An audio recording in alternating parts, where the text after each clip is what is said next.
Welcome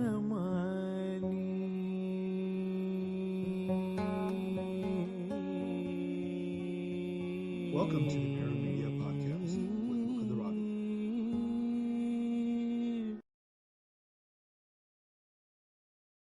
Hey everyone, and welcome to the Mirror Media Podcast. This is Mukunda, and today we're joined by Sneha Rao and Indu Viswanathan. How are you both? We're doing well. I'm doing well. Doing well. Doing well. Well, have you guys done a live before, or is this your first one? Done a live somewhere. Not Excellent. Who remembers anymore?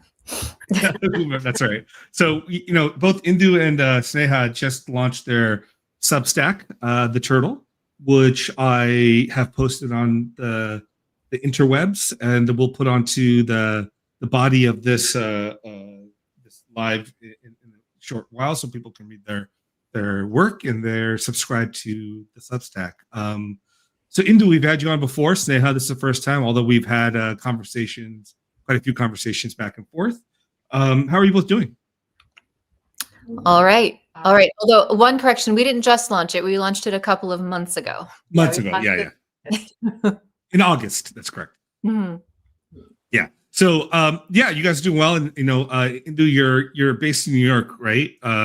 So how's been the sentiment around the new mayor? It's not even 24 hours. I would say it's as diverse as is the city. Yeah. We'll leave it at that. And now that we've gotten to approaching the governance phase, let's say it's more about outcomes than anything else. That's where my interest is as a New Yorker. I want to see the people who need support and help the most receive it. So it's like a wait and see period now. Right. That's where I'll leave it. Okay. So Sneha, since you haven't been, why don't you introduce yourself, and then we'll let Indu introduce yourself afterwards, and then we'll get into it. Hi, I'm Sneha Rao. I just finished up my master's in Hindu studies at the Hindu University of America. And this is one of the first projects I'm doing kind of post-master's. It's very exciting. This is the type of work that I've always wanted to do, which is community-facing, future-looking. So I'm very excited for this. Yeah. Great. And Indu? Yes. Well, I'm Indu Viswanathan without an H, by the way, Mukunda. You're too Oh, sorry. No better. Yeah. I will change that. Yeah, no worries. New York-based mother, educator, community member. Yeah, I'm really excited about The Turtle. I was an editor of the literary magazine in high school, and I just love this type of expression of the soul and the heart, and thinking about futures in this way, but in a way that's very relatable and accessible. And like Sneha said, community facing, but also community originating. It just feels really refreshing to engage in these ideas and conversations this way. And when we talk about futures, I've spent a lot of time in the past couple of years really looking at the work that futurists do, like from the futurisms movement. So it's not just talking about like next week or next month. We're talking about generations from now, when we are all long forgotten. What is it that we're imagining or wondering about? Yeah, absolutely. So I want to share your guys's new project, which I think is important for everyone to see. Let's see if that pops up here. Did that pop up yet? Yeah. So this is Indu's article, and you can find it at Substack, theturtlemagazine.substack.com. So I signed up on my personal account. This is my the Miru account, so I don't have to. So these are the articles that they have started posting, and I would recommend everyone. Oh, it's not shared, is it? Okay, there we go. That would be better if I shared it. So there you go. This is Turtle Magazine. As you can tell, if you go to the top, it is theturtle.substack.com. Theturtlemagazine.substack.com. So please do check it out, everyone, and then read the articles they posted, which I think will be very pertinent to the conversations we're going to be having right now, actually, given everything that's been going on. So, Indu and Sneha, I mean, let's say the past year has been interesting for Indian Americans, Hindu Americans in particular. And the past few months have been really telling, especially after I think the JD Vance, statement in Turning Point USA, the way Vivek Ramaswamy was responded to around his statement, also at Turning Point USA, and then kind of the hatred that's been brewing, or at least showing up towards Indian Americans in America as being American. All three of us, in some sense, are I guess, a mixture of first and second gen. Like, although I was born in India, I was raised in the U.S. since I was 2, so I don't know where I sit. But similarly, I think you guys might have similar backgrounds that way. But we've spent most of our lives, 99% of our lives, in this country. How have you guys responded, and what are your thoughts have been on that? I mean, well, Sneha's background is a little bit different than ours, right? So I came here when I was 2 months old. So at this point, pretty much 100% of my life here. But Sneha, you were in middle school, I was right? 13 when I moved here. Right. To New York City, not here where I live now, but Sorry, go ahead. No. I will say the conversations have me thinking a lot, because I'm a scholar of education, but also, the space I study is immigration and diaspora and how they intersect with education. And the word assimilation comes up a lot. And I think there are many different ideas we have around assimilation or acculturation. But the concept I've been thinking, because oftentimes when you think about a word like assimilation, people assume it means, or historically it's meant, shedding anything that's not sort of a part of the mainstream and becoming a part of a monolith. But I've been thinking about the word as assimilation from a dharmic perspective, from a Hindu American perspective. And I've been wondering, what would it mean if we took up the idea of assimilation as, in many ways, the way my parents did and the way my sister and I were raised, which is we care about this place, we care about this country, we want everyone to prosper, and we're not here simply for our own benefit or for the benefit of our own community. We want to see this place do well. This is our place too. And we belong here, and a part of our belonging is our contribution to it and not just what we can get out of it. And I think a turn towards that. And I think there have been, I don't know, I guess cultural waves of immigration within the Hindu American diaspora that engage with the country differently. I think when, my parents immigrated in the 60s, Mukunda, I think your family came over in the 70s. Yeah, that's right. Yeah. And then Sneha, your family came in 99. Yeah, I mean, already there, such differences, right? But, back when my parents immigrated, first of all, there were I think there were like maybe 10 to 15,000 immigrants from India total a year back then. So you just didn't have the same, there wasn't even an opportunity to be fully surrounded by Indians or Hindus where we went. And so you kind of had to look around and also maintain your roots at the same time. So I think that just oriented us in a very different way towards what belonging means here. Right. And you couldn't just bury yourself in your community's needs because there just weren't enough of us around. And so I guess I'm not answering your question by saying it's our community's fault for doing something. I'm just saying it's very complicated. And I think it would be helpful to look towards a goal rather than look at the problems that are out there. What is the goal? I think it's the goal of our community is to feel belongingness. And if that sense of belongingness is derived from a shared purpose of wanting to see this society thrive at large, that changes the nature of the conversations we're having around things like assimilation and belonging. I would say that I think we came off like a Biden administration that was very difficult period for a lot of Hindus because we saw the caste bills and a lot of that come along. And I also run a group called Hindu Decoloniality on Facebook. And we were having a lot of discussions around people like accusing each other of being not Hindu enough because people were voting Democratic, those sort of discussions. I think this whole era has brought to the forefront that really people thought that conservative meant I can conserve my tradition and you can conserve your tradition. Right. And I think this has been very clarifying that is not what conservative means in America. It means conserve my tradition and not yours.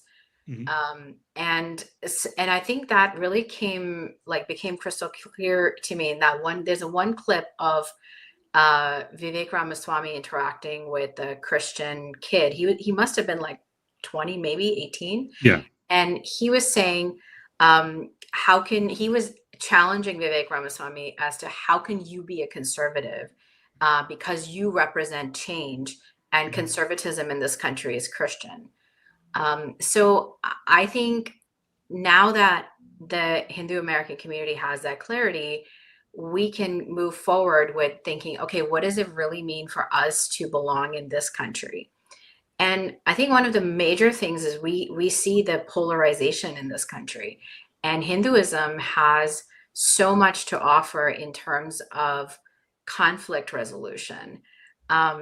I don't think that we simply belong in, like, for example, interfaith spaces. I think that we are the thing that brings all these groups together.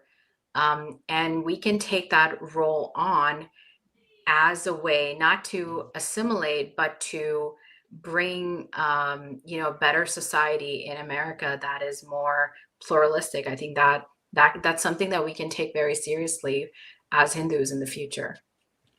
Yeah, I think this is a very interesting question. And I don't think that growing up in this country, whether you came here when you're in your teens or growing up as a kid, this hasn't been on our minds since like we're children, right? At some level, like we all have been grappling with how we fit in and belong in a country that outwardly, at least when you go outside the world, is very different than the life that we have inside the home, right? In terms of languages we speak, the practices we have, and even maybe some of the beliefs we tend to embody. And I think what's happening, which I think is very good, is where that might have been a much more private of a conversation that you might have in a closed room or amongst your family is now being broadcast to the public, which I think it's something that needed to happen and needs to happen, right? We do need to negotiate what it feels like to be in this country. Because I say that for two reasons. One, I think the vast majority of Americans are not like these groypers, white Christian nationalist people out there. They actually do like us and enjoy having us in this country and adding to the tapestry that makes America fantastic, right? A great place to truly be oneself, and the liberty thing is not a thing to be taken lightly. I think we fit in fantastically there, but I think part of the concern has always been is how do we fit in internally amongst ourselves in this space? And I think this is where Vishal recently did his article, and there's been this, your guys's came well before his, the idea of a symphony and the way you've approached, the diasporic vision, and even Sean Binda, right? He's been doing this. Is we're having, I think, a good moment where the second generation, I'll use that term, in the sense of is trying to engage, figure out, what does it mean to go forward here, right? Because we're not entirely all tied to India the same way, our parents were, and we have our own really unique relationship with India, but our place is here. And I think that requires negotiating what that feels like. So, before we get into your piece, and maybe it actually will be your piece because it is deeply connected. What was your thoughts? I mean, I don't know if you had an opportunity to watch that podcast that we did together, or if you read Vishal's piece. What was your thoughts when you read that, and how you guys, engage with that? Well, I have neither read nor watched, so I'll sit this one out. But I think Sneha did. Yeah, so I watched the events happen on Twitter. And then I got curious and I watched the podcast with Sean and Vishal, and I thought it was my question still remained as to what is the end goal here? Mm-hmm. What does it mean to marginalize the first generation when they're the only ones who show up and fund anything, or build temples, because, you know, I live in North Carolina, and I'll tell you, all the temples here are built by first generation people. Right. All the people who do seva at temples are largely first generation, not because well, one thing is the population here, most of the immigrants were post that 2000s wave. Okay. So we here don't have a lot of like second gen folks like you guys in, you know, who have like raised children, or, you know, have like been here for 30 years, 30, 40 years, that sort of thing. Right. So, and most of the second gen people are minors here. So all the people doing seva, all the people, you know, arranging things and making sure Garba festivals happen, all those people are first gen people. So I don't know how, at least for me in Charlotte, how we would function without that first generation. Right. So I don't think that there is a future where the first generation and second generation aren't like in collaboration. I'm not saying that they're perfect, but I also don't think that they're quite as backward looking as people think. There's great organizations here in Charlotte that, for example, that were just started. One is Charlotte Kalaradhana, that was just started, that is started by first generation woman Vidya Chandramohan, and you can look up the organization, and she really cares about, you know, centering second generation artists like Carnatic musicians and dancers in the community, and she's created a space for that. So I don't think that and without that, they're the ones who have the money and have the ability to really have the time and the vision, and they have some life experience in workplaces and all that. So I don't think that's the way forward. Right. However, I do think that as a second generation, or what I consider myself 1.5, but as someone who's raising a young child who's 7 now, I can see that there's not enough room for youth leadership, and I think temples can definitely provide that as an opportunity, like set up youth leadership that can then take on the leadership at a future point. But all of our boards here are pretty, like, they're first generation millennials. Right. They're like my age. So it's going to be another 20 years before we come across that problem here. And also, I don't think people immigrating from India are quite so they've just had more exposure to American media for a while too. Right. So I think there is an understanding, and they're more open to feedback around, hey, this Balvihar class isn't working because it's too focused on shlokas and memorization. Right. So that's been my experience. But I just, to answer your question in a very long way, I didn't see like what is the on the ground solution, other than a bunch of very intellectual guys getting together and talking about the Upanishads. Like, what is the on the ground thing that we're doing? Yeah, sorry, if I may, because a few thoughts I would say is, I think you're right, and if my own experiences, I want to hear into your experience, because because you've been deeply tied to the New York temple. In LA, so there's a bunch of different temples, and I've grown up at this Malibu temple here, which is one of the first temples, I think, in the LA region outside of the Hare Krishna temple that came up in 1960s or 70s or whatever it was. So the Malibu temple, my dad was one of the people that did the architectural plans and broke the ground on it.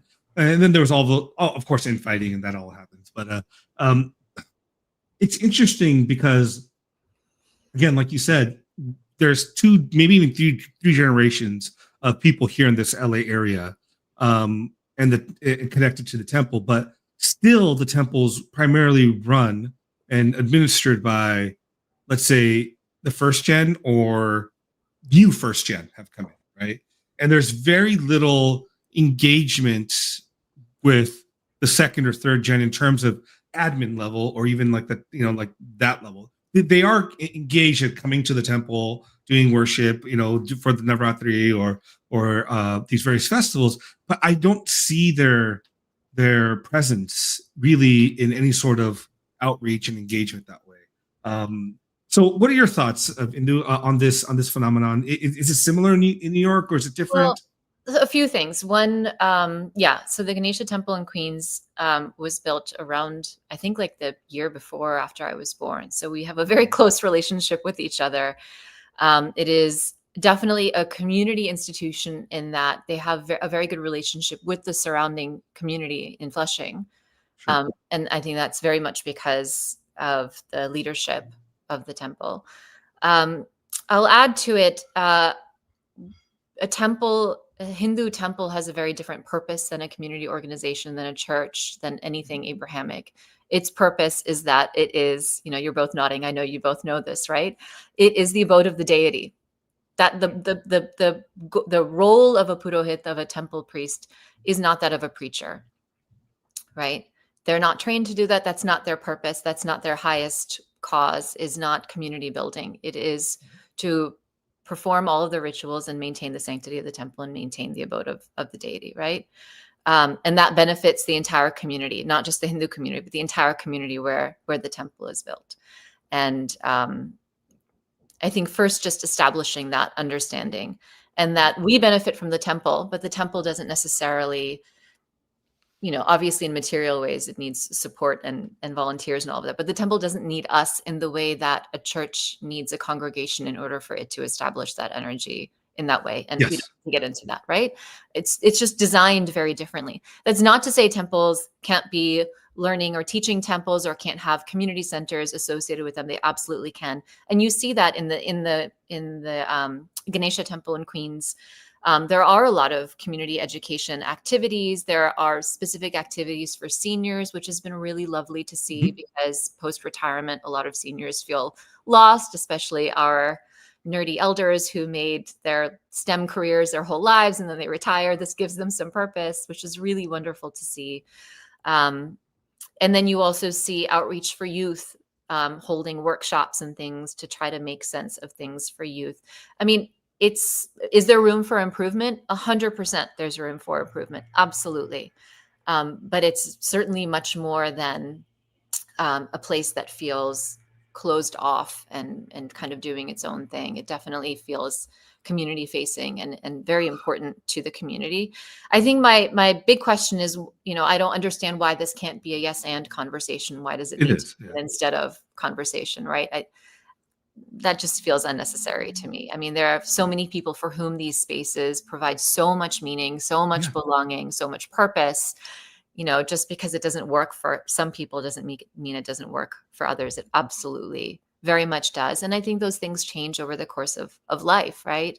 I mean, I have raised now the third generation. My kids are 19 and almost 21, right? I've raised voters. It is, these are not just theoretical things. These are things that I've encountered, over the past 20 plus years. And of course, there is a struggle to find meaning for them, but it is meaningful struggle, right? It is fruitful struggle. Struggle isn't bad. Do I contextualize it in different ways? Absolutely.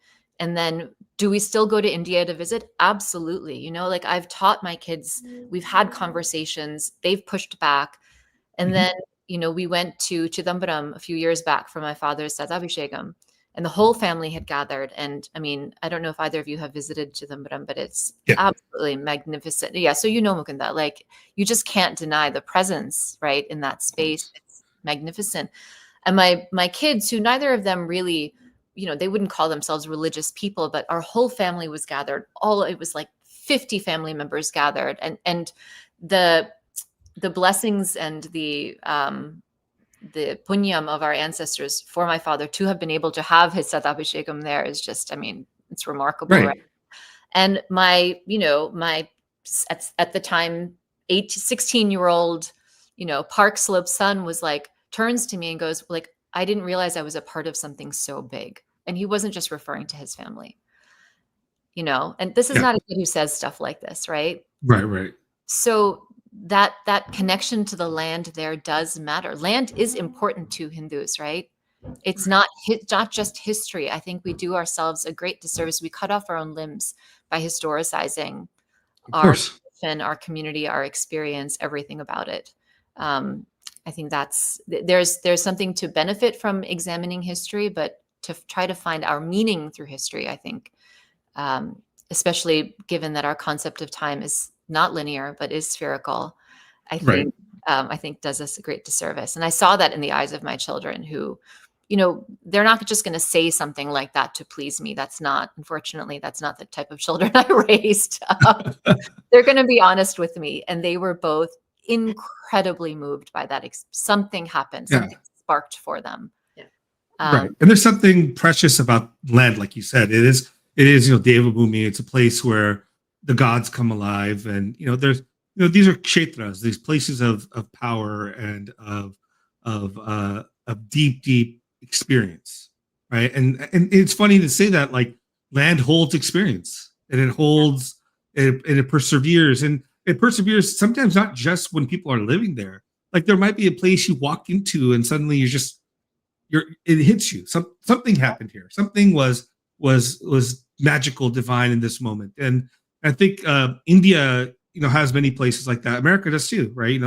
There are places you walk to, and again, this goes to part of the core of our spiritual tradition, is like nothing is without divinity. And Absolutely.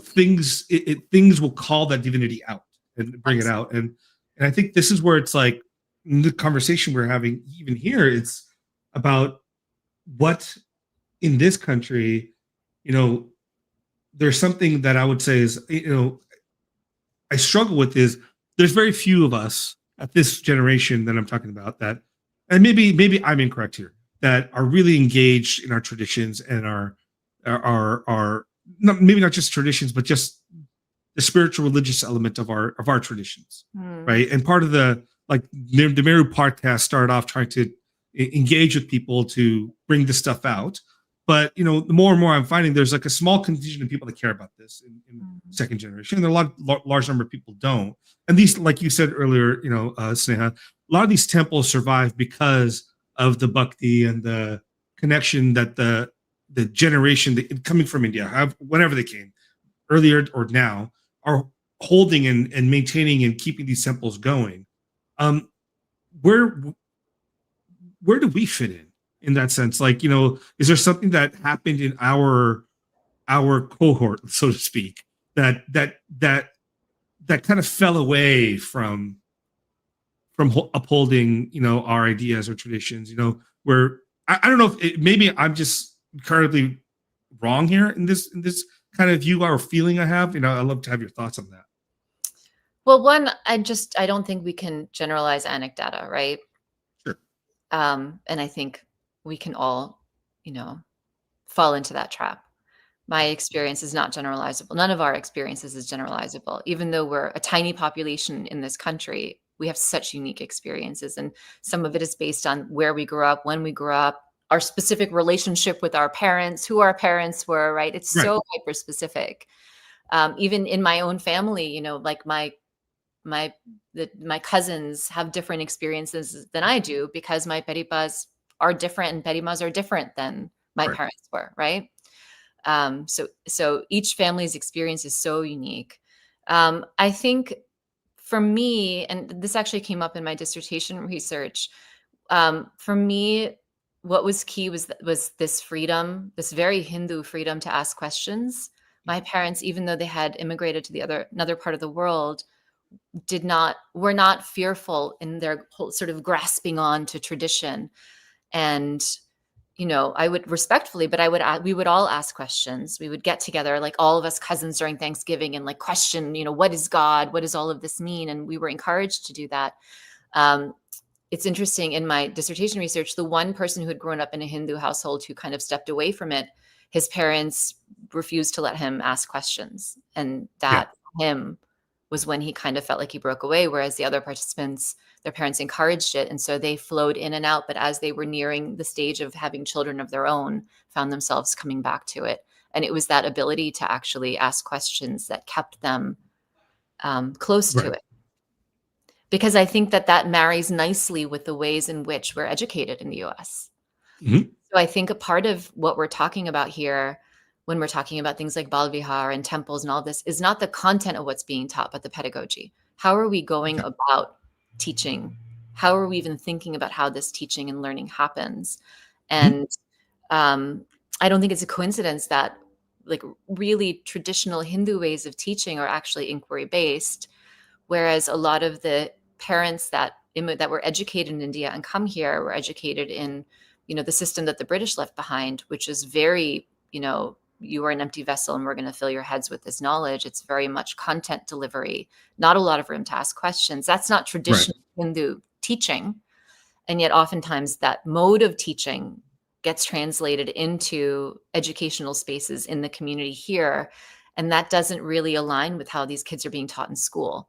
And so it's that type of relationship of learning and teaching, I think that sometimes hits the system wrong. And you're like, wait, hold on a second. I want to ask questions. I'm allowed to ask questions in school. Why can't I ask questions in Balvihar or in these other places? And I think that breaking off can happen there. I will add that what I see, because my daughter goes to Balvihar, and what I see is that the teachers don't know anything different, but when you show up as a second gen person or someone who's like coded second gen, because I have an accent, so people just think I was born here. And they're very open. They're like very thrilled to have me in the space as a volunteer doing seva. And then because I participate, if I make a suggestion, they're very open to those suggestions, because what I observe is that they just want their children to have this knowledge. And they also see their parents, their kids are young, and young children will just say whatever they want to, and it's very difficult to convince them to do something they really don't want to. So you have to figure out ways to engage them. And so the parents are all like, I don't know how to engage my kids, but so I have to do I need to be harsh? Am I doing this wrong? And sometimes the answer is, hey, you can do this in a playful way. This is, like Indu has been my advisor and we talk about this. So, like different strategies for different ages. I've brought all these things and people were very open to it. Part of it is that the second gen isn't showing up in these spaces. Right. Like you guys or anybody can go and volunteer in a Bal Vihar and say, hey, and once you get into the volunteer space and you do a couple of classes with the kids and they see that you're committed to coming every week and doing this, then people open up and they'll ask you questions, because they kind of understand that you understand America a little bit better than they do, because they came here maybe in their college years, maybe the first time they came here was on an H-1B in a contract position, and they're just so in that job mode that they don't have the ability to really get out there and do, like we went through school here. That's the big difference that made for me for really understanding America. Going through high school and then college here was, I think, very helped me understand how people work here, and they just don't have that experience. So I think just showing up and volunteering and doing seva, you can actually affect a lot of change. And you don't even need to actually know, like people think, I've said this to other folks in the few second gen folks who are my age here. And they're like, but I don't know the shlokas. When I was growing up in Charlotte, nobody was teaching all this stuff. And this is all new. Like this has all just come up in the last 10 years. So I don't know any of this stuff. And I was like, honestly, if you just help them manage the kids, they'll be more than thrilled. And you'll also learn something. So I think it's, instead of treating it as something like this high barrier, anyone can call up their local temple and ask, hey, can I volunteer at the Bal Vihar? Like you can do that. I think Yeah. Sneha is touching upon a couple of really important things here. One is I think that there's fear of shame on both sides, right? The second gen who don't know these things maybe as well in the Mhm. same way are worried that they will be looked down upon by the first gen who do, and the first gen worry that they'll be looked down upon. And so how do we break that down? I think we can only do that by sitting across the table from each other or sitting with each other and breaking that down. But the second thing she's bringing up is seva. Like for me, seva and sadhana, like that's the backbone of being a Hindu to me, not memorizing stuff, not performing things, not even wearing certain clothing or appearing a certain way culturally, right? It's not about the aesthetic of it. Those things encode things, but for me, it's the sadhana and the seva. That is it. Yeah, it is. I mean, I think that way of approaching it, I mean, is I think a really interesting way, but I also think in some sense it's a weird modern but ancient way. I don't know how to say that, right? Because a lot of Hindu practice, it does affect community, but it's also very individualistic, right? It's about the individual development of oneself and its relation then later to society, right? In some sense, right? Because we've had institutions broke down these social connections. So in some sense, what strikes me is, Vishal's movement towards being more individualistic, more like tailored, is Hindu in and of itself. But I think it's shorn of some sense of the ties that bind. And I think Hindu dharma is about ties that bind at the core of it, right? Whether it's going to be through seva. Missing Yeah, the Rita, if I yeah, may interject. yeah, absolutely. Yeah, go ahead. I think a core foundation is that for dharma, you have to be doing generative work in a community, and your spiritual journey is individual. Like the way you process it, the way you approach it, your dharma is unique to you, but it's also relational to other Sure. people. And you can, both Indu and I are a part of Art of Living, and we both, keep the sadhana, but we take that into the world and apply what we're learning, and hopefully in generative ways in a daily basis to develop like relationships, right? For our children, for our parents. These are all, you can take the knowledge and apply it in a generative way to build those, the sacred order, to generate the sacred order. Like our task here is to generate that Rita in a new land to us. So Right. I think that is the thing that we're missing here. Well, I mean, I think that's a great segue to Turtle Magazine, right? Why did you guys want to do this, right? Because say how, obviously I know you from coloniality project and on Facebook, and we talked about that quite a bit. And Indu, you've been, academic. You spent a lot of time writing about decoloniality and education and Hindu-ness and Hindu-phobia in America. What what spurned the Turtle? I think we just wanted to make something really beautiful and hopeful, not Pollyannish, but hopeful and beautiful to strive towards. Because even the work I do in Hindu phobia, it was always there. The vision I have in my head is of like this elephant that's just clearing the path for Mhm. more authentic expression of dharma, which Yeah. includes asking questions and questioning and wondering and all of it. The purpose of theorizing on Hindu phobia, all of it is it's just to clear the path. That's it. It's just a mechanism to do something much bigger, and it's very exhausting to do that work. It's very Right. tiring, and I think it can very easily conjure the worst of our tendencies when we're discussing things that are difficult. And so putting attention on that which calls upon our best qualities, our higher selves, is actually really, really central. And so that's the inspiration behind the turtle, is to actually remind us of our higher selves when we're thinking about all of these things, whether it's our own personal path or the fact that our paths are together on this planet. Right. And Sneha, what was your like impetus to do Um, this? I often write something from a place of annoyance when I see something that really annoys me.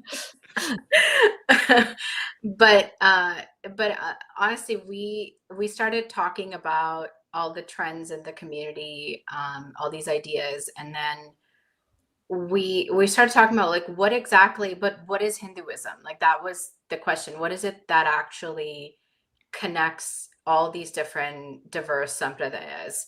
Because we actually, I think, the critique that that people haven't articulated is, at least for the public space, I think is true. Um, and so I didn't see any articles out there that was public facing that articulated what exactly is Hinduism, what exactly is the thing that is the core that connects everybody, and then of course there's all the diversity that emerges from that. So I think having gone through like a degree program for that, I was like, this needed to be articulated. So that was sort of my So drive. you want to articulate that first? Yeah, so I think, I mean, first of all, like the idea of Rita is the very thing that connects all the Hindu traditions. I would include the Buddhist traditions. They have like a version of Rita that they also express. The idea that there's a sacred order that we as people can generate as part of our dharma is a very core idea in Hinduism, and it's where dharma comes from. The idea of dharma kind of emerges, like it's a later idea, right? That's the thing that sustains is a later idea.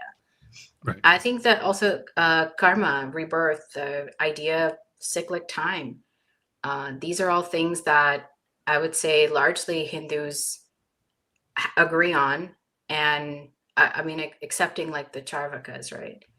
And then there's a reason why you can go to a Shaivite can go to a Vaishnavite temple and still understand what's happening, because there's some core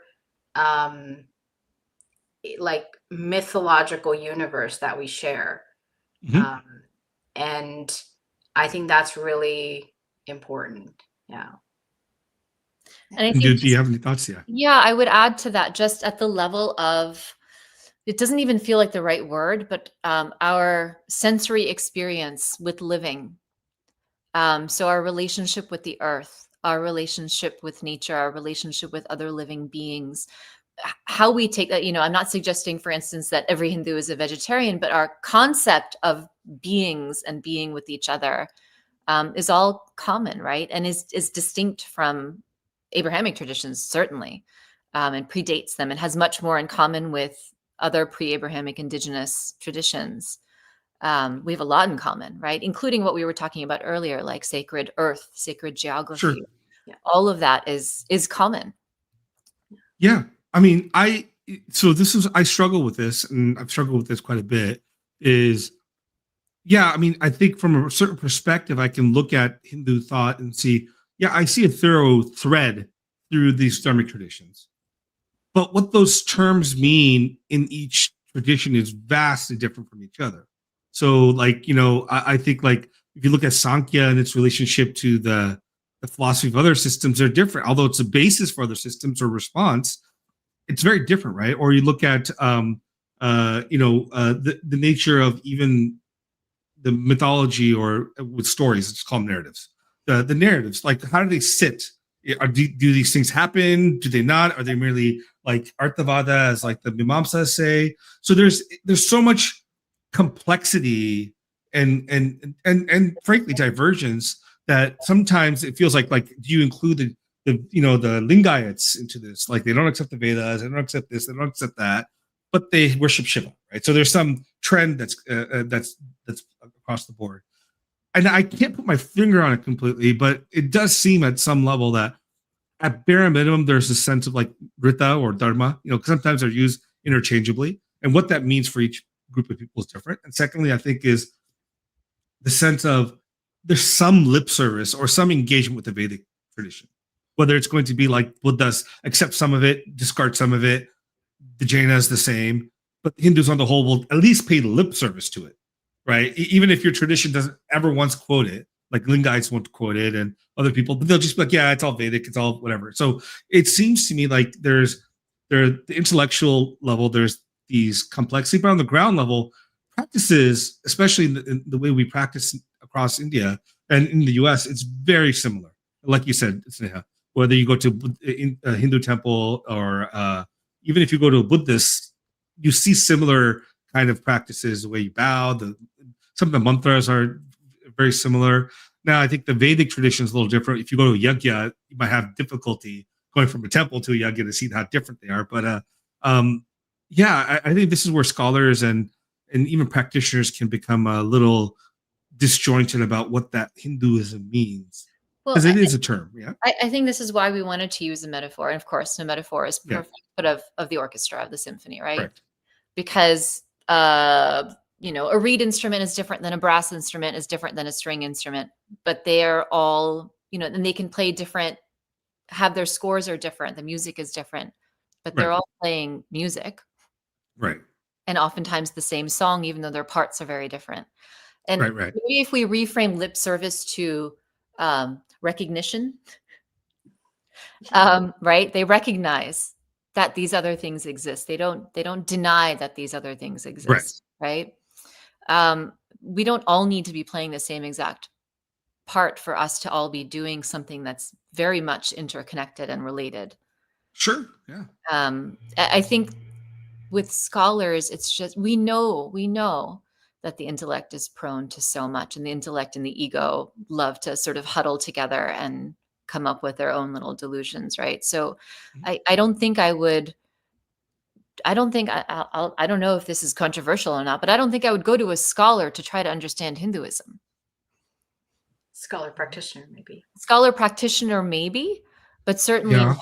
not, I think we can go to scholars to understand maybe historical discourses and why things have been distorted or their encounters with whatever, but I'm not going to go to that scholar. So you might go to a scholar to understand, why things aren't, or, but I wouldn't necessarily go to that same person to try to understand what is. Yeah, I mean, I get your point, and my only pushback is I think we have to have some critical engagement with scholarship, right? There's some really, really good scholars that aren't even practitioners, right? And they add so much value. Like one of my key scholars, and you guys know Viswanathan, but like he quotes a lot from Alf Hiddelbeidel, right? Who is this fantastic scholar of Mahabharata, along with what's her Madeline Biardo. Yeah, Biardo. Fantastic scholars, amazing scholars. They're not Hindu, but they add so much insight into how we can think about the text from a larger perspective that maybe when sometimes internally tradition doesn't really grasp, because the text itself can be so multi-vocal and presenting that there are threads that sometimes being on the same path in tradition, you can ignore some things that have become very, very interesting for us to think about it and discuss in the academic world. So, but I do take your point. There are quite a few academics where I read their work, I'm just like, this is just intellectual like drivel, I think the distinction I make when I engage with scholarship is this person basing their work on actual stewards of this tradition, or are they simply quoting like older Indological things? And those folks can be actually Indian descent too. The difference between especially Madeline Biardo, her anthropological work was based on her being with Maharashtrian Brahmins for decades. And so you see that reflected in her work. And I think that is an important distinction. But I would take the point that I have read her work, and I really appreciated how she clarified certain points, especially her articulation of the universe of bhakti, where she ties in all these threads together. About how like all the Puranas, for example, they might be looking like different traditions, but they underlying have the same concept, the same idea of time, same idea of karma. The same They idea. all happen after the Mahabharata too, right? Yes. Except Vishnu Purana. Everything happens after Mahabharata, right? Yeah. So there's a lot of that, and I appreciated that sort of her very rigorous work around it. However, when I want to really understand the adhyatmic level, like the Correct. spiritual level, I'm not going to go to a Madeline Biardo to understand that. Absolutely. I want to go to a guru to understand that.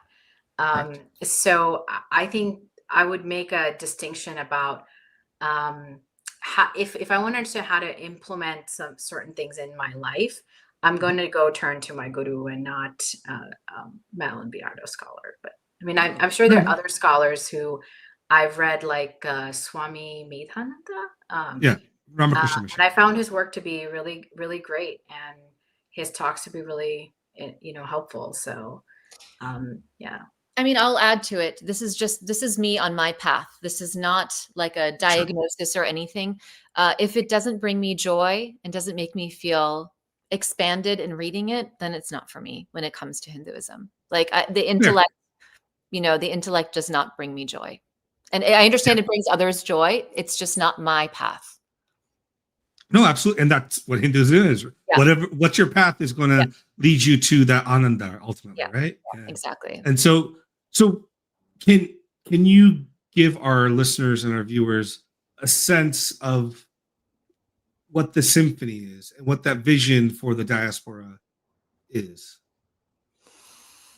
I wrote about it in the article I just posted today. So I put back my educator hat on. So in education, we have these concepts of like kind of evaluating or assessing, right? So when you test a student about something, you're like, do you know this thing? You're testing, did they learn how to do this sort of math calculation? So it's a yes or no. How well do you know how to do this thing? Versus what do you know about this topic, which is much more open-ended. I find often in our evaluation or assessment of Hinduism in this country, it veers towards the former rather than the latter, which is how often are you going to the temple? Have you memorized this? Have you done? It's a very limited and strict list. And we don't actually have a full grasp of what people's relationship with Hinduism is, where their questions are. We've cut ourselves off, at the knees because of this. It's very limited.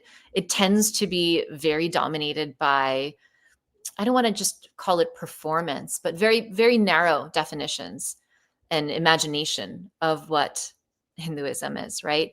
And I think— Can you give an example of that? You have like, I don't even know what they call them, but you have these competitions in temples where people are tested on like if they've memorized verses of the Bhagavad Gita. Got it. Okay. Right? Yeah, it's very quantifiable.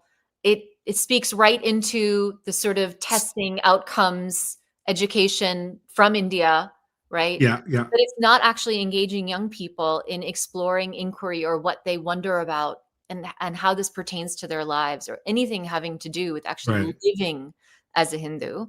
It's just how well have you memorized this? How good are you at being a Hindu, right? Yes. Can I interject for 1 second? I think that is a beautiful observation, because I've been to many churches, and very rarely, I've never seen a church go, "Hey, we're going to have a competition for who's memorized Bible verses, and can you tell us?" But like I've been to entire events where they'd be like Gita competition. Yep. Chapter 2. You chant who can say it the best, and I'm like, oh, what's the and this is I said this in the last podcast is, and I don't want to I'll bring it up later. I think it's better for you to continue with your thought. I'll bring this up later. Okay. Go ahead. Yeah. Sorry. So I think if we can start to shift towards opening up and expanding out all the pathways towards what it means and actually account for what's already there, what's already happening, right? I mean, I know we tend to make fun of, Sneha and I both have critiqued it ourselves, but like the yoga industrial complex and yoga in the West and all of this. Yeah. But I think there are probably a lot of second gen, I would guess, and probably maybe more women, but men also, second gen Hindu American women and some men who don't necessarily consider themselves religious, but have probably been to yoga classes, probably enjoy yoga classes. And by simply saying, well, you go to a Western yoga studio, that's not Hindu, then they're like, okay, well, then I guess I'm not Hindu, right? We have cut them off by being overly critical. strict and conservative, going back to that word, Sneha, right? Whereas I'm not saying, that like me going to like Brooklyn Flow up the street means that's me being Hindu, right? I'm not saying that that's the same thing, but how can we open up and understand what's going on? Last weekend, I happened to have a conversation. I'll keep their identities Secret, good. Yeah, exactly. But I had a conversation with two young women who had known each other through community organizations for a Hindu community organization for years. And I just started talking about my sadhana and my spiritual path and my journey. And they started sharing about their own sadhana. And one of them said to the other, I've known you all of these years and we've never talked about our actual personal sadhana before, ever. It's always been outward facing. It's always been about organizing events. It's always been about the enemy and Hindu phobia, all of these other things, defining ourselves against others as opposed to understanding ourselves. And so they were actually inspired to like actually create something where they can support each other in their own, in their paths and be there as champions for each other in their daily practice of sadhana. To me, that's an incredible like opening up for second and third gen, and as I've said before, the fourth gen we're looking at in another 10 years. We're looking at the fourth gen of Hindu Americans. So that's just like one part of it. I know Sneha's doing, and I want her to talk about this, she's doing incredible work in actually finding that enlivening in things that already exist. Yeah. So thanks for that. So I'm actually creating something, an organization called Pranava Arts Collective. And the idea is that we don't, our arts are completely engaged in yoga. Actually, the underlying framework is yoga. And this came out through my research and when I was at HUA, and I had not actually realized how closely they were tied. Like I'd been doing Carnatic music for a long time, and I hadn't realized that Bharatanatyam, Carnatic music, all of these like the Shastriya dances and the classical dance and music is all yogic. In that it's situated in the idea that through this you can gain chitta shuddhi, like the cleanliness of the mind. And so I am creating an organization called Pranava Arts Collective, and we are I brought together a bunch of teachers from Charlotte area, and they sort of understand this from because they've learned the Natya Shastra and all that, so they know that it's a spiritual tradition, but they hadn't also made the connection with yoga. So what I've done is I've said, okay, if I bring the yoga part, can you guys present your art forms through the lens of a spiritual practice? It doesn't have to be exactly Patanjali Yoga Sutra. So it's coming together. We're not actually ready to announce, but so it's coming together. We're going to have a conference in Feb. And the idea is that, in fact, nobody recognizes our arts as yoga. So this is going to be public facing to the wider public audience, not just to the Hindu American community. Yeah. If I may, I think a good person you might want to talk to is Staneswar Tamosana. So Abhinava Gupta wrote a commentary on the Natya Shastra called Abhinava Bharati. And that text does spiritualize the entire the Natya Shastra in a way connected to Kashmir Shaivism. And he's the one that developed, frankly, the ninth rasa, right? The Shanti rasa. Because it doesn't exist in Natya Shastra itself, but he develops that rasa as the final one. But I'll connect you to him. I think it'd be really cool. Actually, I've read his papers on it. Actually, his work is actually one of the things that made me realize that this is all underlying the yogic. So I'd love to connect with him. Yeah, absolutely. So coming back to this and the symphony. So we described the problem that you see in this rote kind of like engagement, not only the teaching, but what we see as the benchmarks of these developments.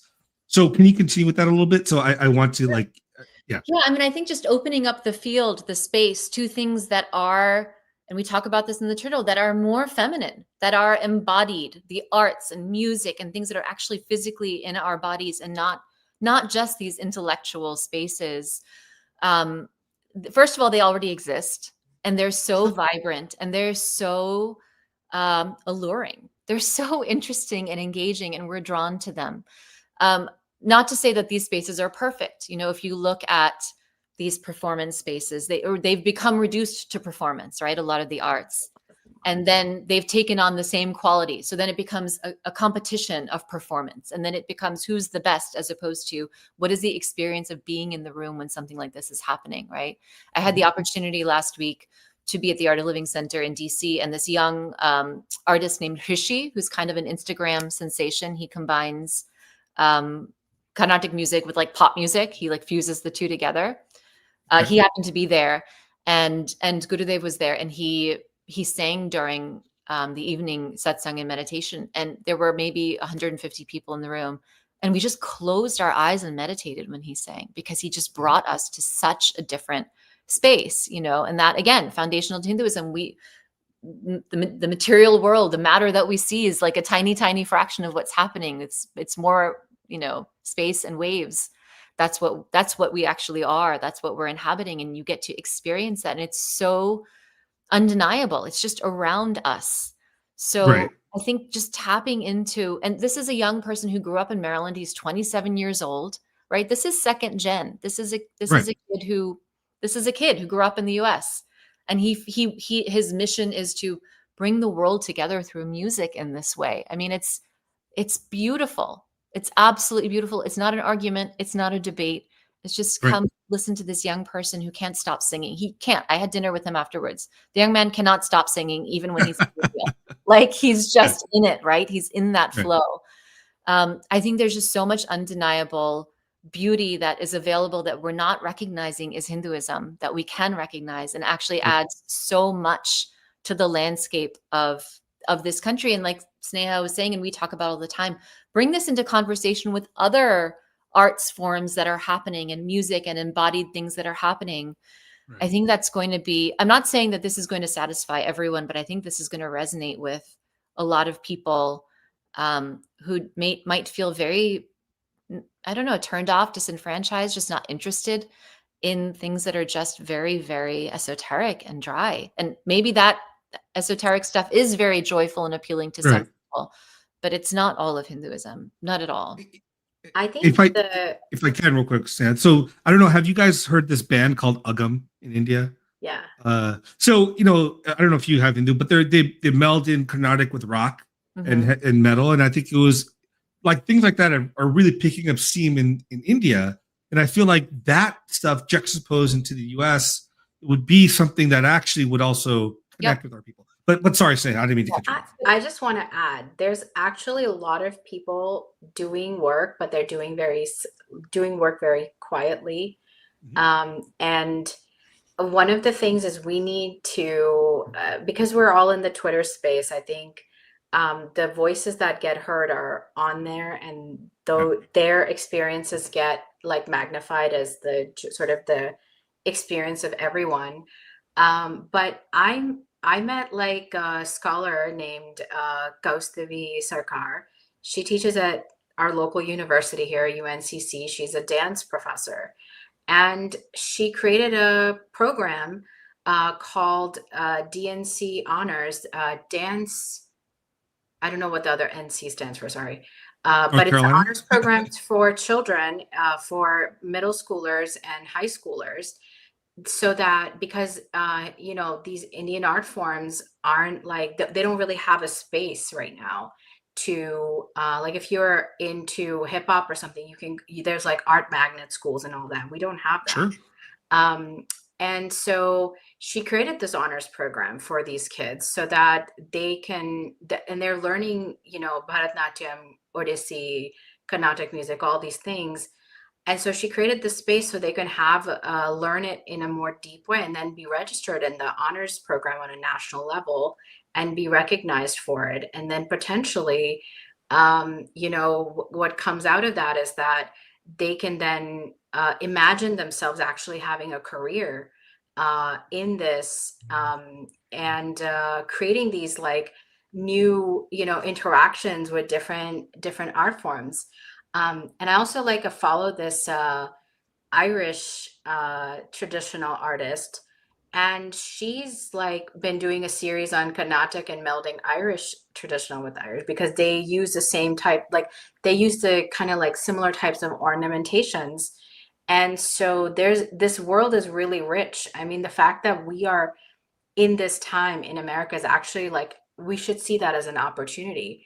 And so if we support the young kids now in their endeavors, then they will actually be able to like bring these ideas out into like a wider public arena, where I don't think like a, Brahmo Samaj type discussion forum it's just going to turn everybody off. No. And it's really like the thing about music and dance is that you connect with it at an intellectual level, but also you're connecting with it at that heart level. And physically too, right? The very active singing, listening, the very active dancing, embodied. Reverberates too. Your whole body is reverberating. But I am a beginner level in Carnatic music, and you have to know you have to pay attention to the talam. You need to know the beat. You need to have like the mat, you have to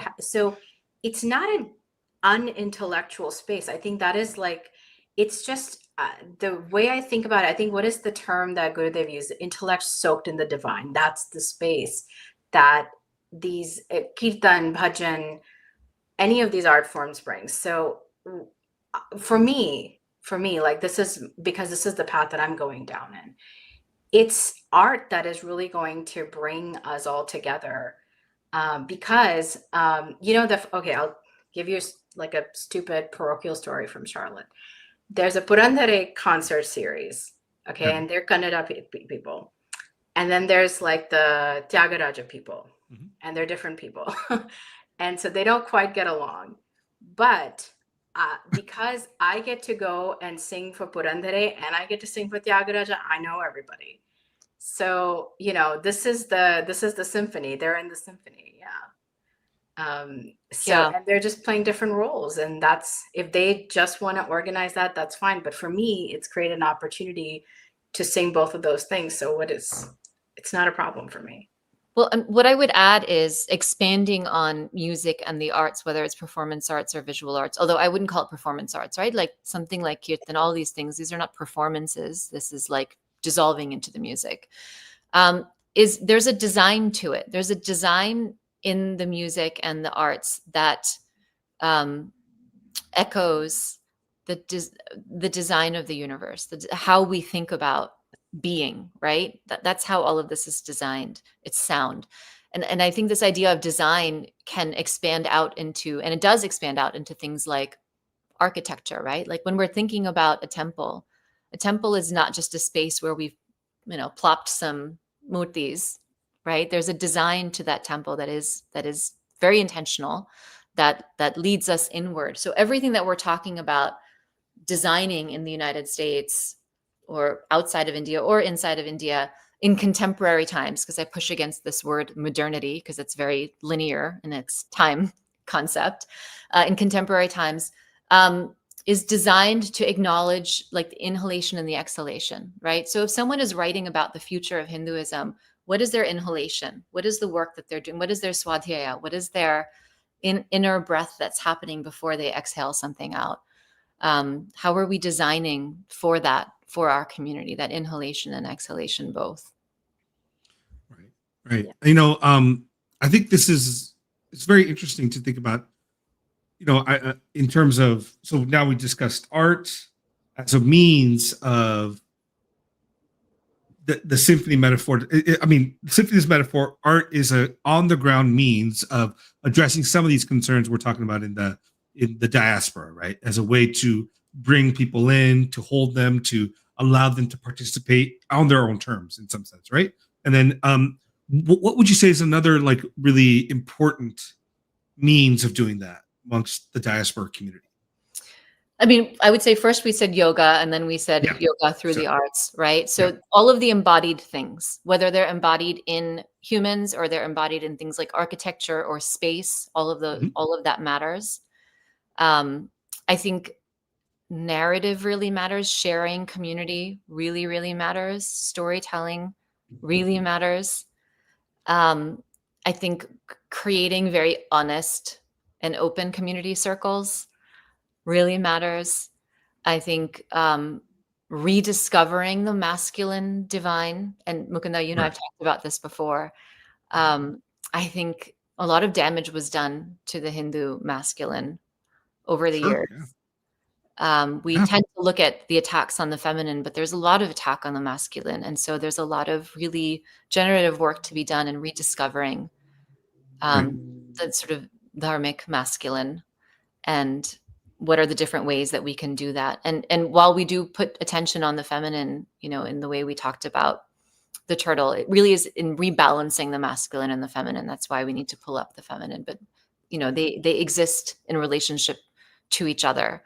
So whatever that looks like in really practical ways, like maybe we're sitting around and having conversations about like dating and relationships, but Right. you know, older second gen with the younger second gen in ways that they don't feel like they can necessarily talk about Mhm. with their immigrant parents. Right. Right. So on the narrative side, what I thought was very interesting. I mean, this again, my perspective and my observation is, when you go to churches and you go to mosques, there's this overarching narrative about what their religion means and what for example, if you ask a Christian, you know, why is church or God important? And they can give you the narrative of God. This is the story of God through time, expressing himself to humanity and finally redeeming them in his death and resurrection. And I think a lot of times when we hear the Hindu narratives, especially I would say maybe in Bollywood art elements or other things like that, it's the story is told, but the story that is just left there, right? You're kind of like left to figure out what those things mean, what the how that it means in your life. And a part of this is my thought has been like we have been very um in we haven't strung it together for our people to string a narrative together for us to understand why these stories matter, what their impact is, what is the moral or even the lesson in this story, right? And I think that's something that people cling to. I mean, we are narrative creatures, right? We build narratives about who we are ourselves and our own story. Wouldn't we want to do that in the story of our tradition? And I think in India, that's kind of just like it's in the air you breathe, right? Like it's there, right? Like if someone says Mahabharata, the story of the Mahabharata, why it happened. I don't know how permeated it is here in our second or our diasporic culture. What are your thoughts there? Yeah, I mean, I think there's storytelling is really, really important and making storytelling available in ways. I'm sure both of you did too. I grew up with Amar Chitragatha. Like, Yeah, I still have the ones I grew up like from the 70s and 80s. My kids yeah, read I did too. right? They're Yeah, like falling apart. They're like museum pieces at this point. But I remember looking at them with fresh eyes when my kids were little, because I was like, okay, so this is like drawn like a cartoon, but it's very violent the way it's being told. And that's not the sensibility of American children. So before they right. would read, I'd be like, and then Krishna gave the snake a timeout, because that's what was appropriate for American raised kids like that were like 3 and 4, right? Right. I think that there's probably a vast universe of like children's books and young adult books that we could write, Yeah. right? That resonate with the Western sensibility.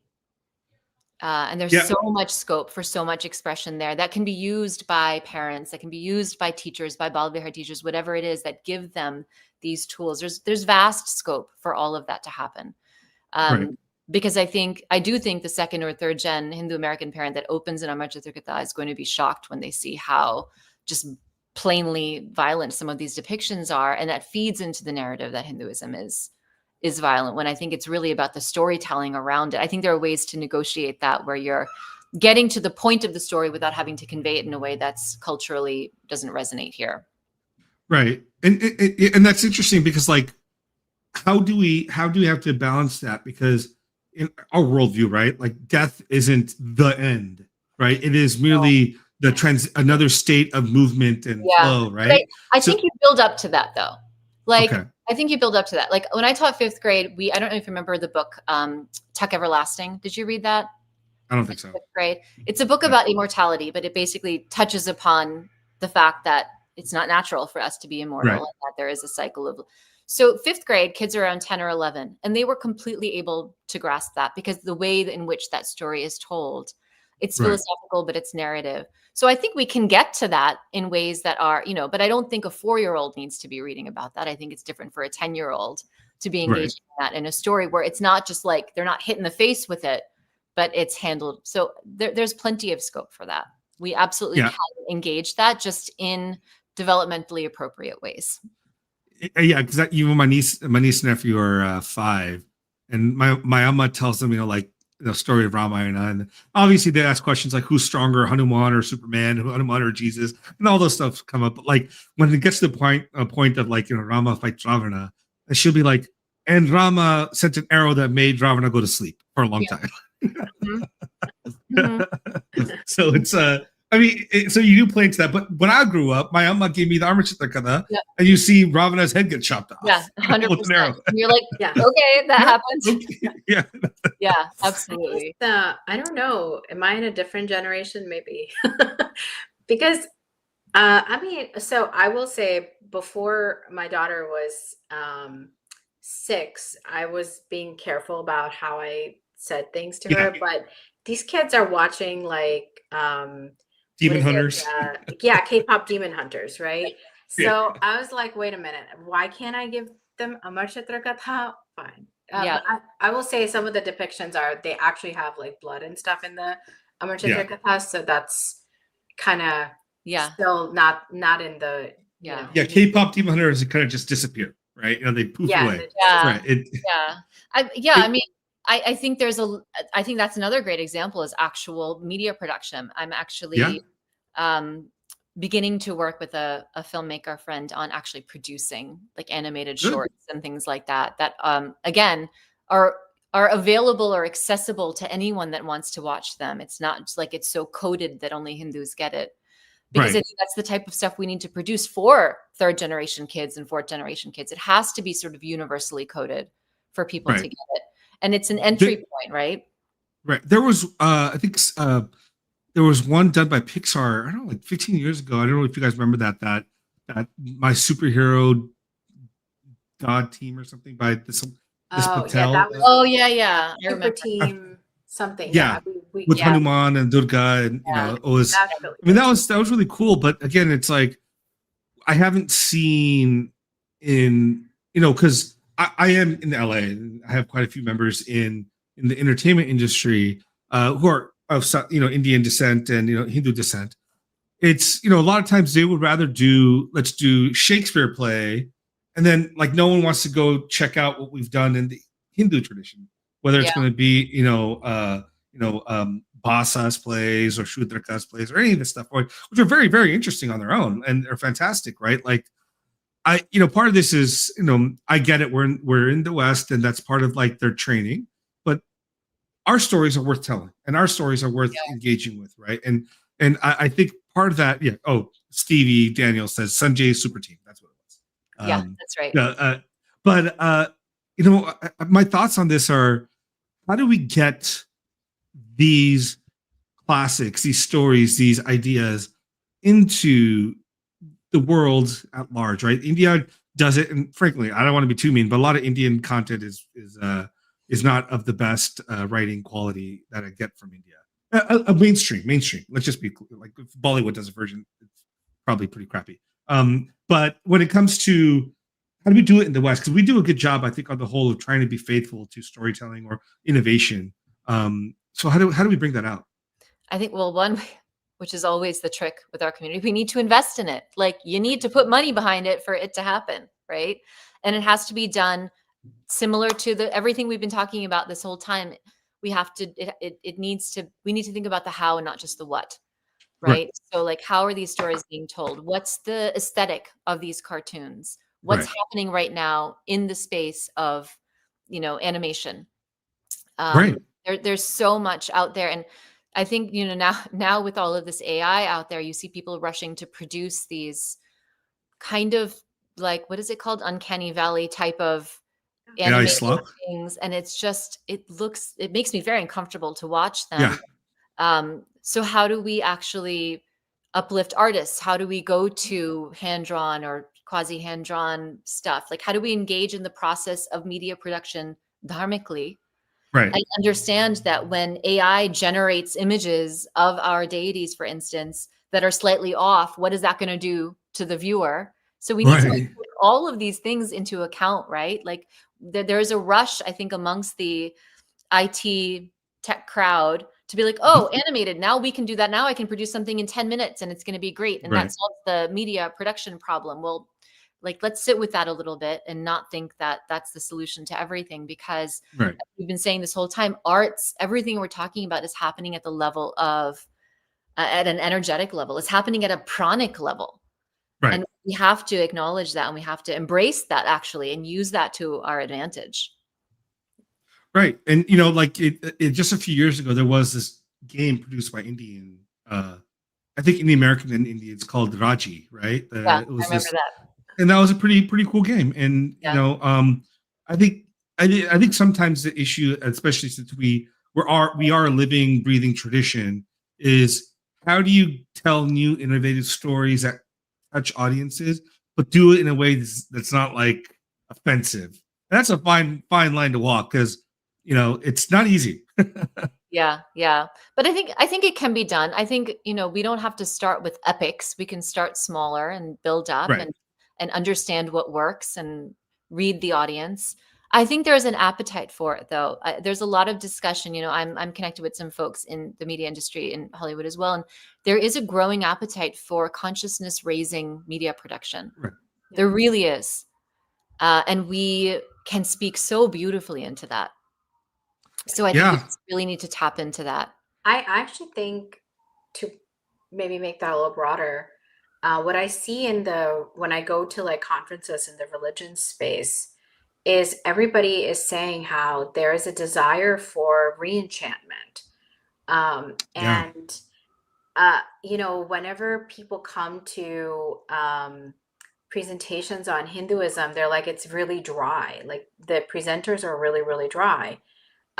So having a more dynamic presentation itself is really valuable in that space.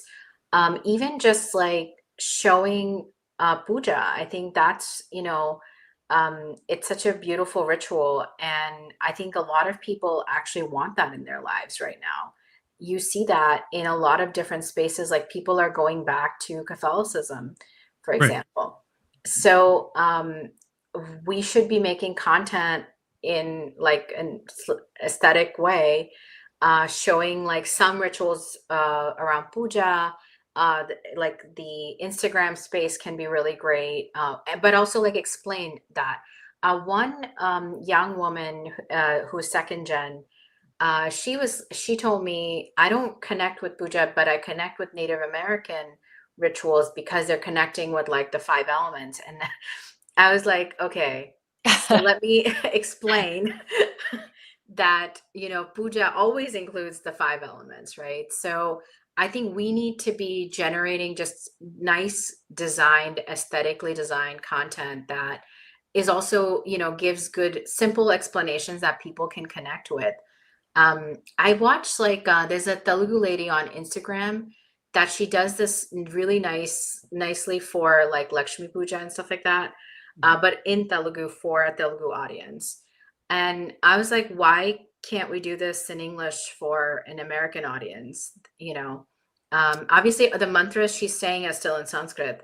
So she's just tailoring it to her audience. So I was like, there's no reason why, we can't be doing this at a smaller scale too. And obviously this also needs funding and attention, because even starting up a small like podcast type thing it costs at least like a couple hundred, like maybe $1,000 or so. So like just supporting like community projects, small scale community projects like that, and creating a fund where people are like, hey, I want to start a channel and I want to explain things, and here's a video of me doing this, and can you like fund it? That sort of thing would be really helpful, actually. Well, just to put some perspective on it, having spoken to producers about a video podcast, what's considered a well-produced 8-episode season of a podcast, a video podcast that's considered like proper caliber, the budget would be around $250,000. Yeah. That's like with actual production values that actually lands and sits and like exists in the world in a real way as a podcast, as opposed to something that's just kind of. Yeah, but I see like who's that, Vidya Warrior? She's doing some good work, and Yeah. her production quality isn't like top, but it's actually really good, and Yeah. she explains things in a very like attractive way. Yeah. And I've seen a lot of like the young folks like sharing that stuff. Yeah. So there could be like all levels, tiers of things that we could be supporting, I think. Yeah, I think the reason I say that is because we really, really need to invest in media Yeah, in a Yeah. big way. And the high quality stuff. Yeah. high quality stuff. And I think the more we try to just kind of, I don't know, pinch corners, penny pinch around this, we're just doing ourselves a disservice, right? Right. I think sometimes yes, the profit imperative or desire is there, but I think this has to be done more as like a long-term cultural standing kind of thing, right? You know, It's an that investment. might be Yeah. investment for breaking even. You know, the goal should be to break even so that you can keep No, I mean, it's a producing this stuff. social Yeah. investment, right? You're looking Yeah, at yeah, the absolutely. Yeah. social, it's Social. social innovation, social change. It's not like Yeah. a Yeah. fiscal investment. Yeah, yeah. The other thing, here's a question. You know, as part of the symphony, and I know, we talk about Hindu symphony here. Where do non-Indians sit there, right? In that sense, right? Like how, like we're talking about particularly traditions that come from India or Mhm. Indian Americans that have trying to figure out their own practice or whatever. How do like non-Indians sit into this? Like, so a lot of the content we see, some of the good content comes from non-Indian, Mhm. but Hindu content makers, right? Whether there's podcasts or videos or whatever it is. How do you guys think about that and consider that within the concept of decoloniality? And is there tension there? I mean, Sneha and I talk about this all the time, right? As Yeah. as a part of the art, I don't know if you've ever been to an Art of Living event have, or yeah. watched things. It is global. It is, Yeah. of course there are a lot of ethnically Hindu people in it, but there are enormous contingencies from all over the world. I think Art of Living is in like 168 countries around the world, Right. right? What we're doing is, I mean, like we're performing pujas, we're chanting Guru Puja, we're studying the Upanishads, we're doing all of these things. And my closest, and I've been in the Art of Living for almost 20 years now, and my closest friends are not ethnically Indian, in large part. Some are, but some aren't. There's not a question that we're like a part of a spiritual family on the path together. So it's like not even a question for me. And those are the people I feel the most open with. I can just sort of let down my hair with the most and be Right. really, really honest with on this path. Not that I feel dishonest or unopen with people who are a part of the ethnically Hindu community. Of course Right. not writ large, but because it's my Sangha, because we have this, we share a guru, like it's very easy. I don't know. I don't find any issue with it. For decoloniality is an interesting term, and it's a tool. It's not something that I like identify with so strongly that I can't. It's just a way of understanding, right? And you pick it Yeah, up, yeah. you use it to examine things, and then you put it down. But it's certainly not like it's not like a tool on my spiritual path. It's an intellectual tool. I think what it's revealed to me is that it's around stewardship and not ownership. That's been a big revelation. So anyone that is with sincerity, and we're all going to make mistakes, but anyone with sincerity who is seeking to steward this and not simply own it, Right. and not, I think, I don't know. I think that's pretty cool. Yeah. I'm not sure that there's really, in terms of, I think there's definitely a tension between social justice and Hinduism. and Can you this is explain that? I would love to hear that. yeah. So social justice comes from an identitarian position that, this race was colonized and now they're owed something. And Hinduism it doesn't operate that way because Homie, don't play that. yeah, but I mean, because we believe in multiple lifetimes and also we believe in karma. So the life that you're born into is because of your karma, and you're here to process and go work through your desires.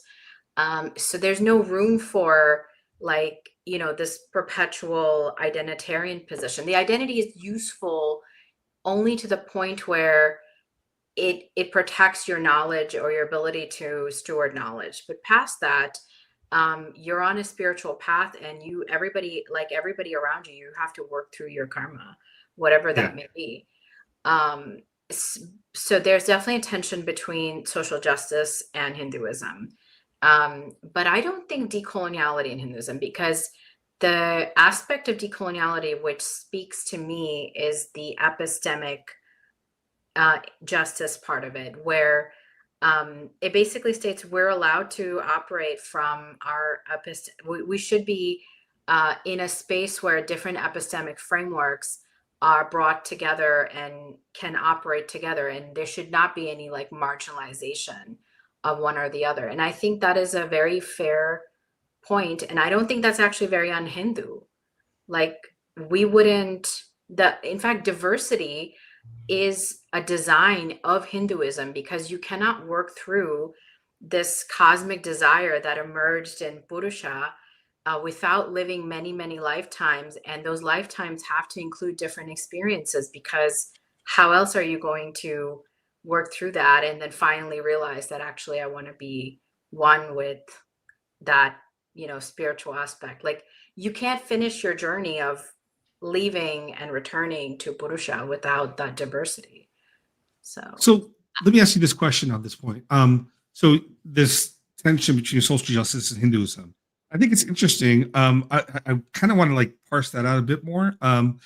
For a couple of reasons, within even our own traditions, there are stories of an act happening way before, and then in the story time, some act later occurs in which a person says, my ancestor did this to yours, so therefore I'm repaying you, or I'm doing this in response. So that sense of justice moving through time, or debts, maybe the better word here would be a debt, but like, it does play, right? At some level, like, there are actions have consequences karmically for individuals, for sure, right?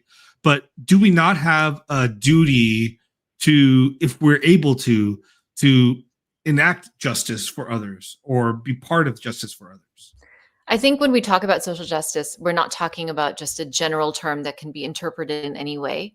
It's like social justice TM. There's a particular way in which it's been designed in the West that I think is in conflict even with what you're describing. One, it's very retributive, the way it's enacted and two, it's modeled after, we'll hear about this ad nauseum online, but it's mapped onto, oppressor, oppressed, these binaries.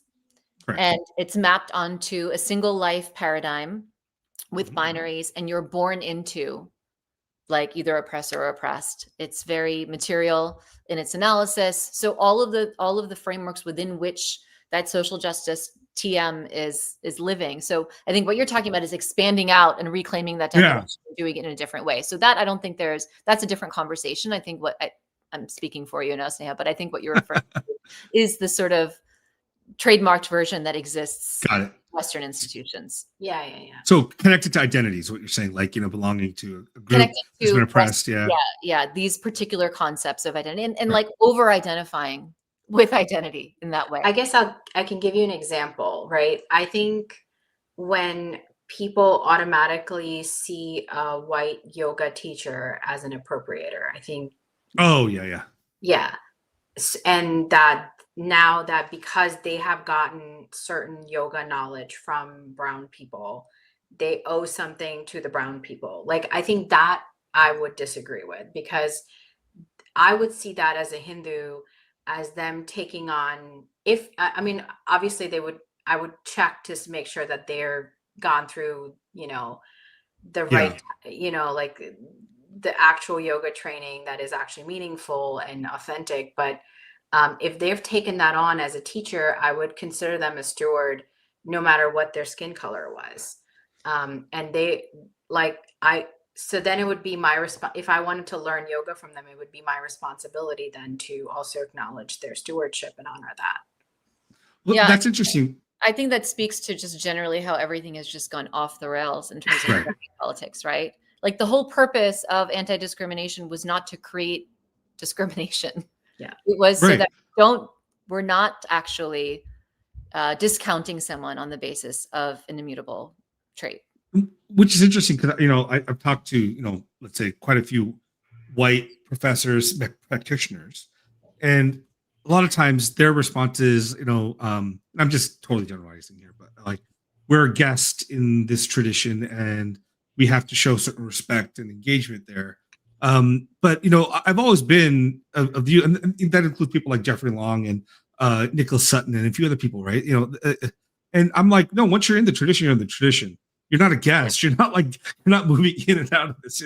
It's you're part of it. And yeah, I think sometimes it goes back to like this guilt people have around the racial categories and like connecting to your like, oh, I'm white and white people oppress this person and this, and you're like, well, that's not you.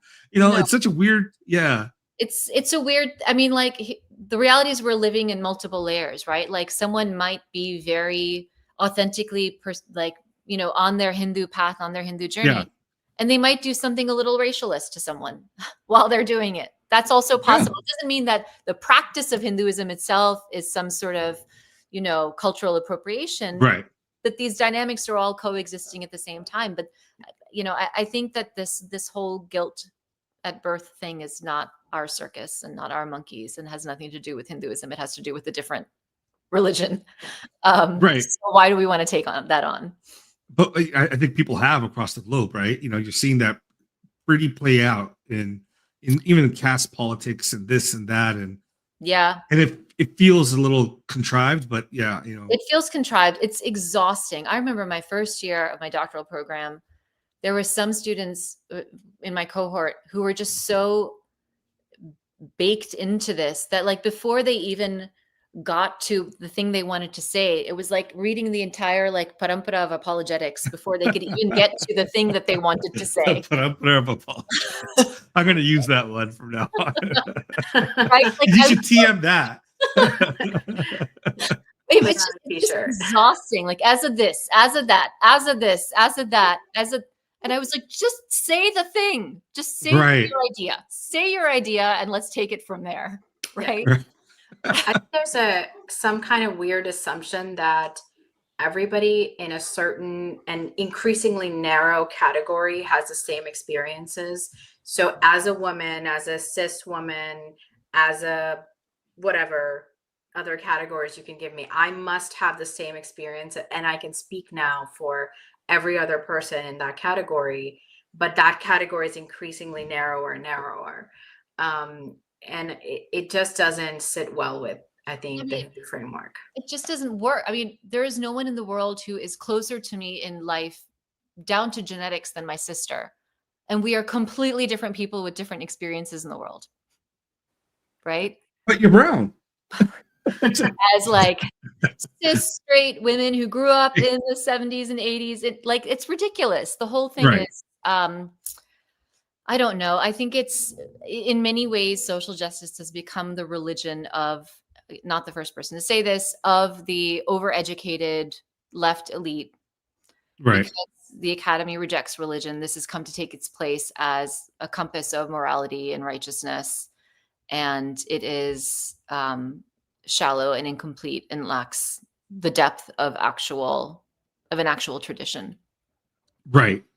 I think it lacks the depth of actual intellectual critical thinking, but it's a lot about feels.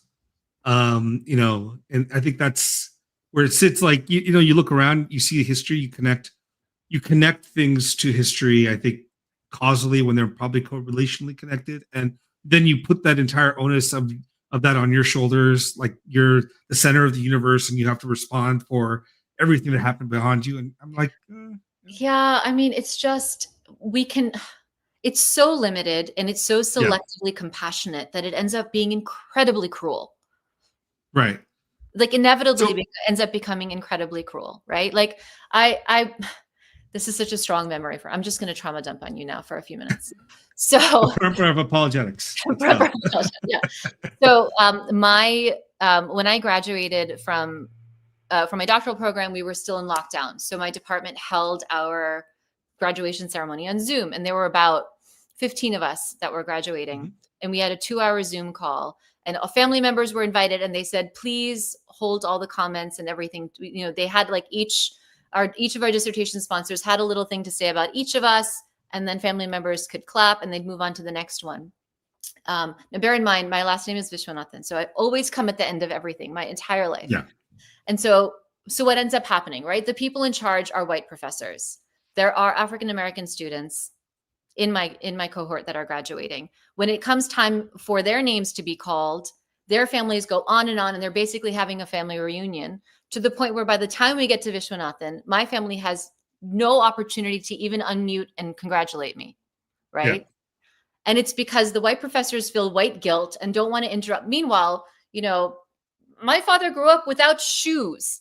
Like, grew up dirt poor, came to this country with $7 because that's what the Indian, like, we have our own story, right? I'm the child of an immigrant. Like, my dad grew up with less than some of their parents did, right? There's no room for any actual compassion or reality because we're just stuck in these narratives and this guilt and this performance, this like play this theater that we're putting on. And it ends up completely lacking actual humanity and compassion. And it's just this sort of like theater of oppression. Yeah. Yeah. So I would say there's very little that's actually justicey about social justice TM. Right. So I wouldn't relate that to, what you were describing earlier that happens. Sure. Fair enough. Yeah. And then, so let me go down this path also. We briefly touched upon this kind of like war on masculinity and somewhat femininity. If you do one, you're doing the other. I just feel like you harm one, you harm the other. So like, what are your thoughts as to how the diaspora can address some of these concerns around masculinity and femininity in our own communities? And how do we have dialogue around that?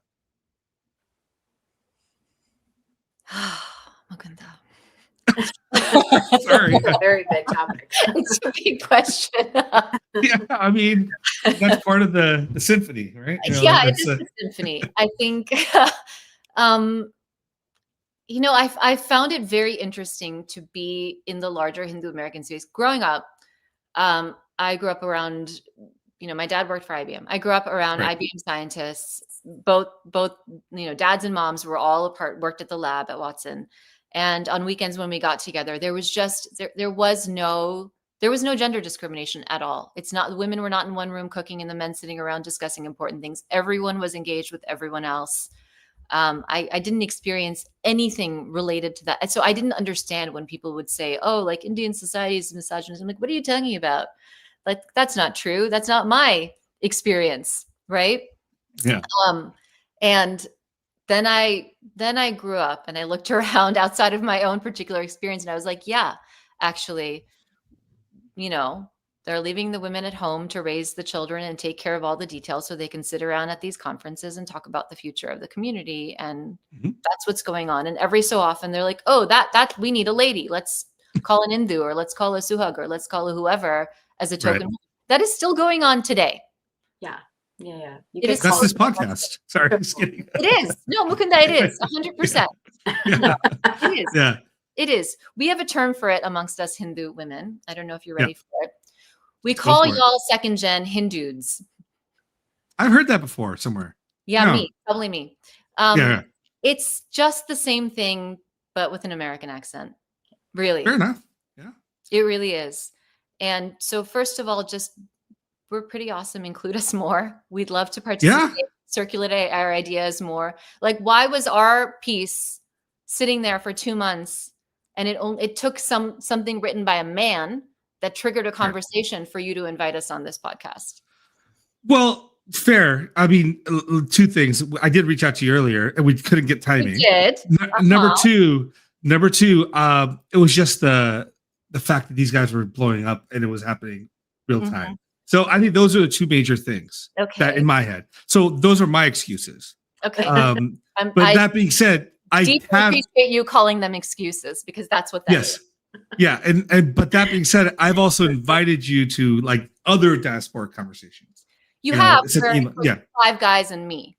Yeah, I don't know that many like other people that are talking openly about this, right? So that's fair enough. Yeah, because they're not being amplified. There are so many thoughtful, incredible women. You know, we have absolutely there are also, right? Well, introduce me to them, and then I can have more people on my podcast. You know, their names are available for everyone. They just don't get amplified or circulated in the same way. Right? I would agree. Yeah. Our experiences are very different, and we are the ones birthing and raising the children. Correct. Yes. We bring a very different sensibility to these conversations, a very different reality to these conversations, right? Like, I've been a mom for 20 years. I'm bringing a very different experience and perspective to these conversations, right? Right. Which is, you know, why I'm trying to do that more. But I haven't had, I mean, that being said, I haven't had that many diasporic conversations. Yeah. I've had a few. And I'll try to do a better job here. So if you want to, like, you guys want to give me more of a list, and I will bring people on and engage, because I think that's fair criticism. I think us Hindus do that. And the topics that would interest women are different than what's out there. I think the debates around metaphysics, you know, I think like a lot of the women I know who are doing really great work, actually, a lot of them are scholars. I mean, at least a few of them are scholars, but they feel like scholars. Is that their work is very like on the ground. They're like doing scholarship around dance and music. And, you know, they're like, yeah, okay, metaphysics is fantastic.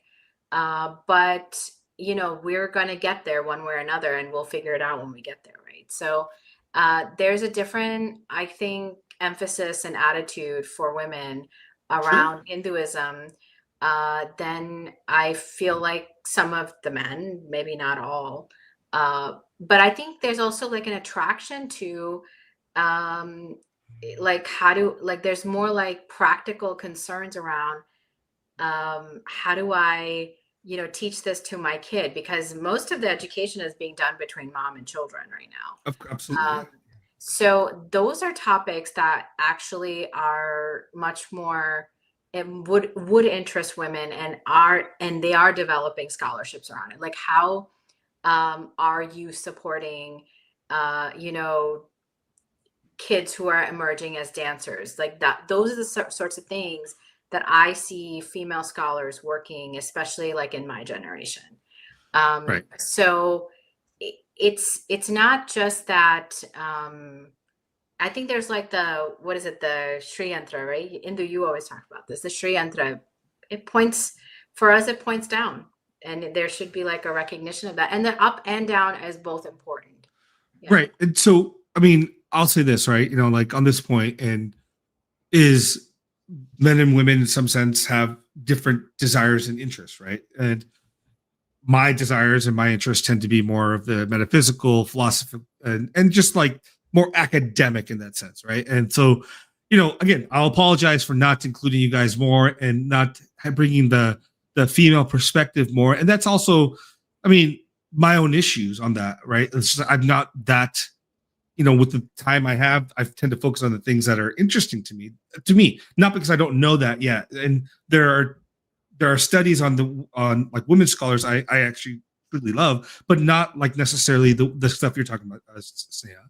But, you know, I do think I need to reassess some of this and come back to the table and be like, hey, you know what? I need to bring that flavor on, because it's not truly just about me. and my desires. Like the whole point of these podcasts should be opening up the spigot for as much different views and ideas. And, so again, my apologies. I will do better. Help me do better in some sense, Yes. Yeah, and, absolutely. No, I mean, yeah. we say this all as friends, this is of not. course. Yeah. I don't take any offense to any of this because we all have blind spots, and it's important for us to recognize where those fit. So, on that note, you were talking more about like what about this masculine feminine dialogue? And I think this actually hit the point on the nail on the head. Is there's been this like space where men have dominated a lot of these discussions and focus on the things like that are important to us, and there's an entire group of experiences that haven't been talked about and dealt with.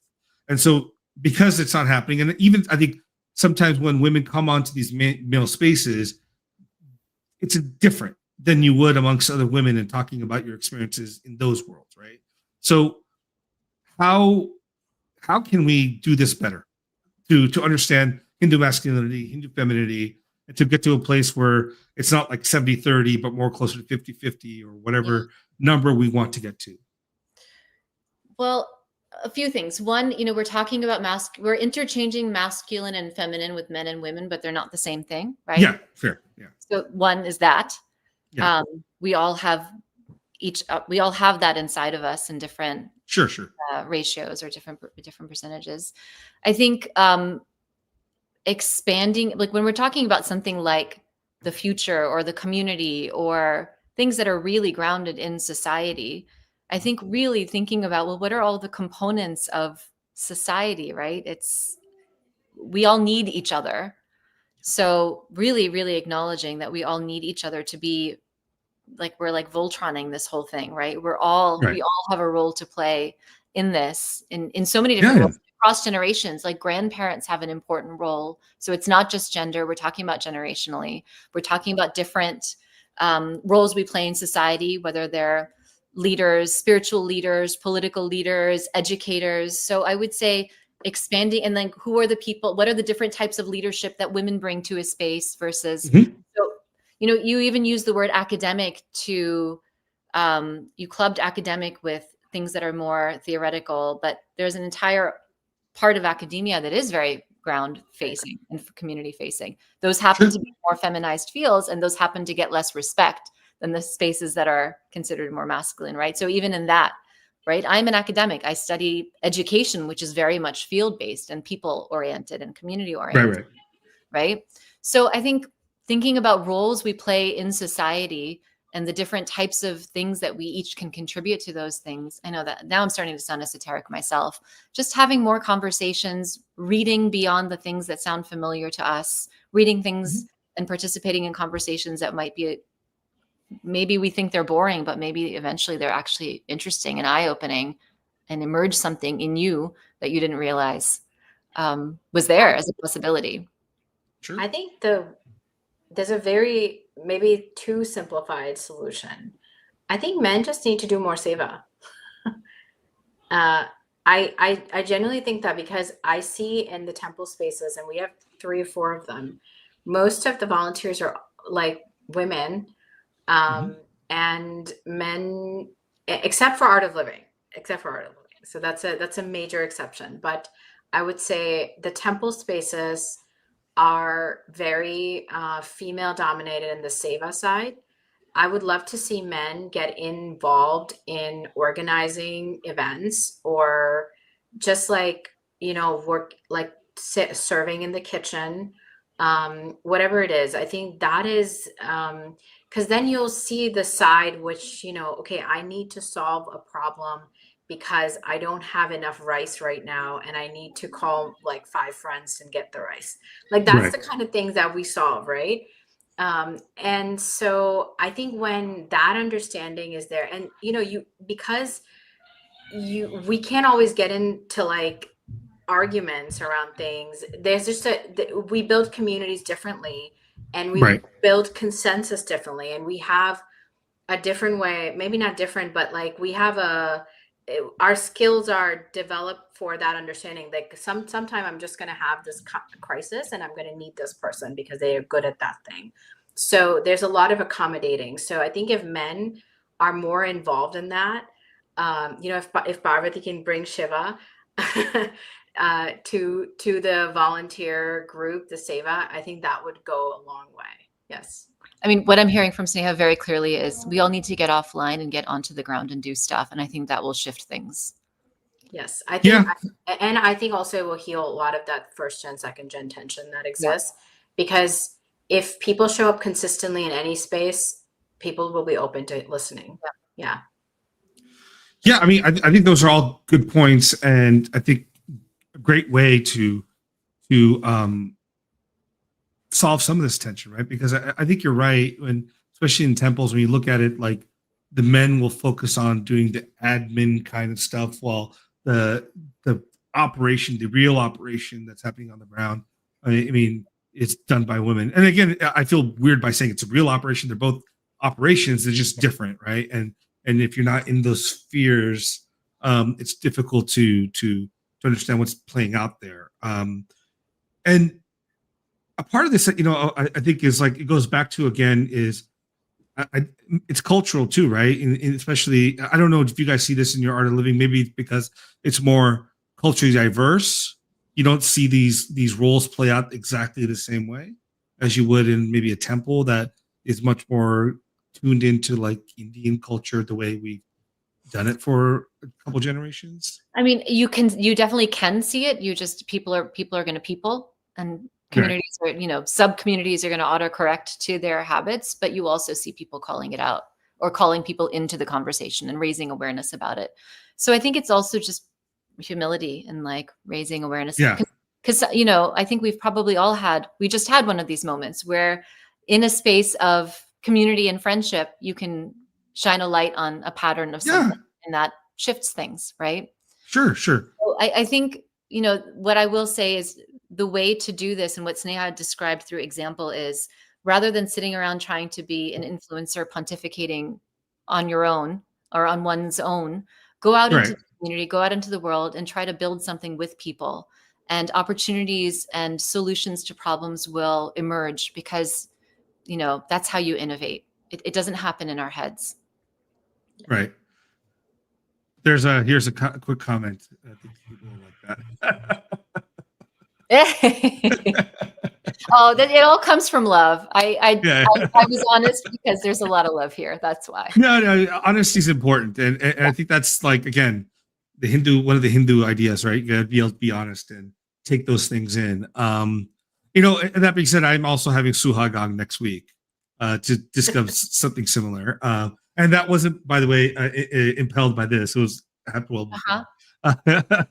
So okay, so we're getting up on about 2 hours. I want to get to some comments and questions that we have, but before we get there, do you guys want to like summarize a couple points that you guys we discussed, like that are important that you think we might have missed, or that we can highlight for our listeners?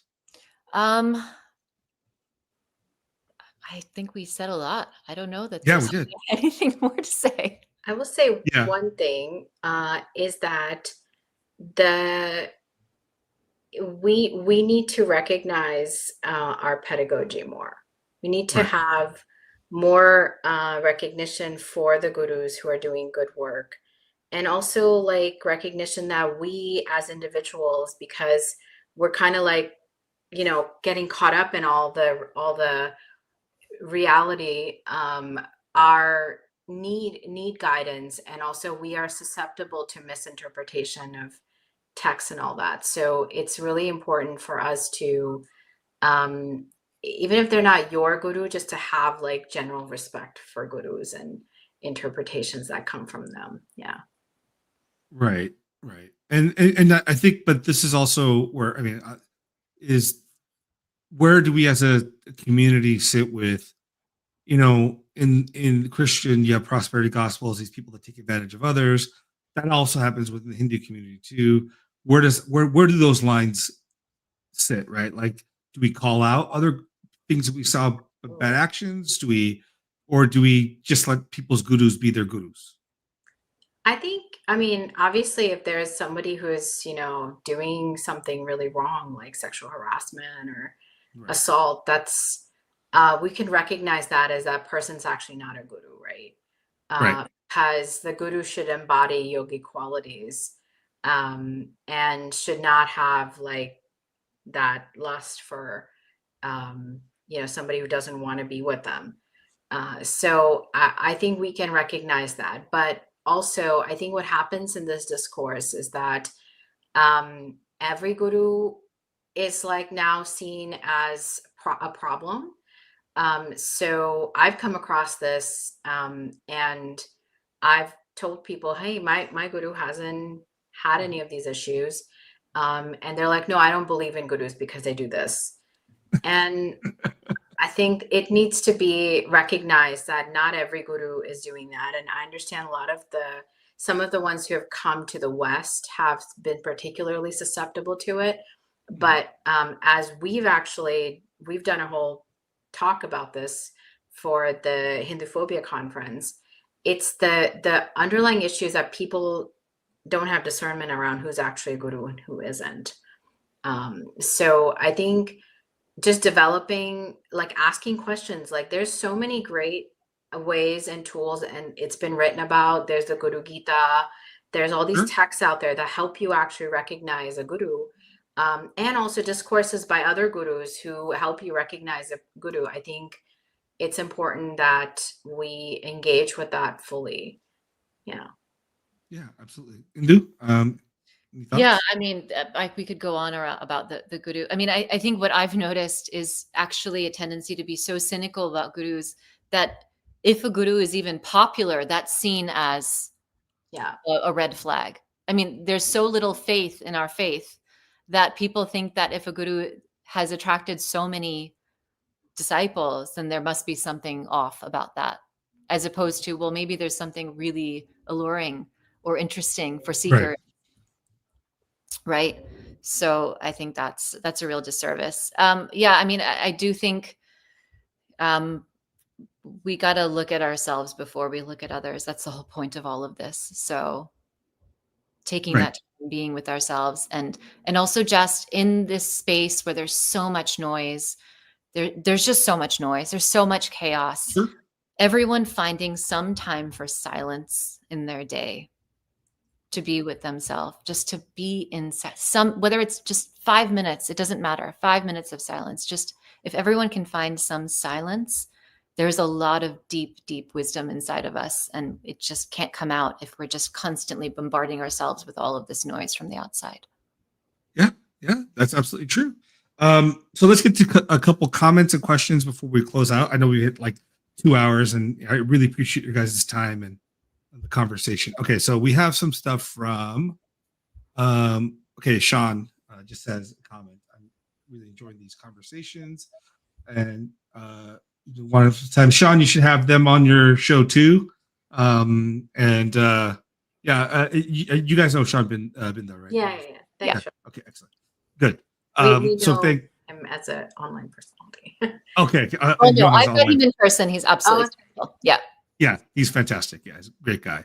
And so here's a question for you guys here. I think that would be helpful. Let's see. Sorry, where let me find that. Okay, so this is a question. At this point in history, could we not argue that on-the-ground approaches are less critical given the ideological onslaught we're under?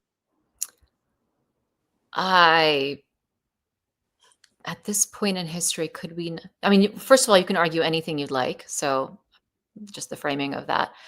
I think that there is very little value in operating from fear. And there's a lot to be gained from being on the ground with people and actually seeing that there's a lot of, as you were saying earlier, Mukunda, like this ideological onslaught is happening in the ether online. But when you actually come here in the US, when you come face to face with your neighbors and community members, there's a lot of care and love. And the average American is actually very decent human being. And so there's a lot of actual reality on the ground that's not perceptible from the interspace, whatever it's called, the internet. The interwebs. Yeah. Yeah. I mean, It's a complex thing only because I think even though it happens in the interwebs, it does affect the real world in sometimes a dangerous way. So there is in the sense, like, again, Sean says this, it has to happen both, right? We really do need, especially now. It does, I think, but they need to be in conversation. And there are times when what's happening online takes a life of its own that has very little to do with the ground reality. Right. And there's such a gap in perception around these things. Yeah. Yeah.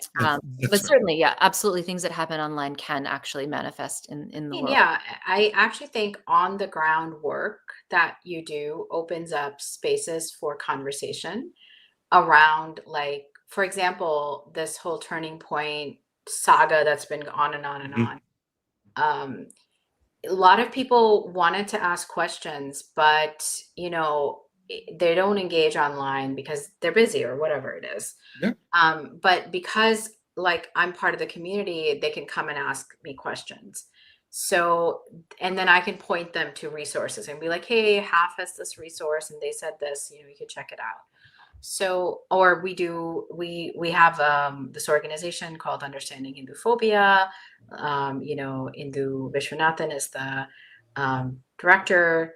I always forget your title because I'm not good with titles.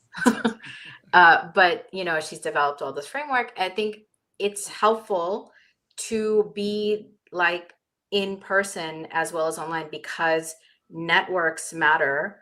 And also the other thing that we don't talk about enough is that there's actually a lot of distrust in the community because you don't know who's, kind of bought into some of these ideas.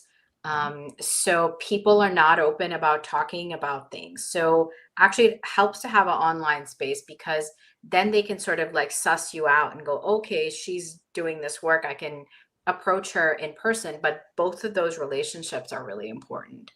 I will say though, Sneha, that, I think I have a fairly decent footprint online. People can ascertain what I believe in or stand for, but there have been many times, this probably happens more online than in person, where I'll say something that like deviates slightly from what the consensus wants me to say. And all of a sudden I'm like a crypto Marxist, crypto this, crypto, I'm like just crypto gal. So it doesn't take much for that distrust. So that's why I said, like, there's very little to be gained by organizing our lives around fear. There's very little to be gained by organizing your lives around being online all the time too. Yes. I mean, you should have some part of it. Of course, it's a reality that we live in, but it shouldn't. Your primary contact with human beings should not be. Well, I mean, I think what we miss out on is, when you're sitting with someone in a space or a group of people, something is being exchanged at a pranic level, waves of love, of interaction, all of that is we're not getting that even now. I mean, I think there's a lot of kinship between us and that's great.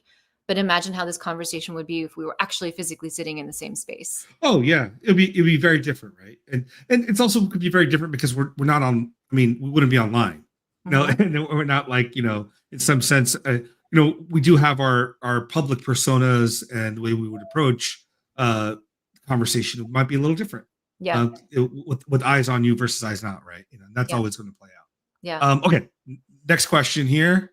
We have Stevie Daniels. What do you think is the most dharmic model when it comes to diaspora, high school, college, 20s dating? One end of the spectrum is celibacy / no intimacy before marriage. Other is rock star free for all. Okay. Well, I take issue with any kind of false dichotomies like that. So no false dichotomy. But I would say first and foremost, like first do no harm to anyone. Would be the first premise of any model, right? Don't harm anyone, including yourself. Sneha, do you have something you want to add to that, or? I mean, basically, do no harm.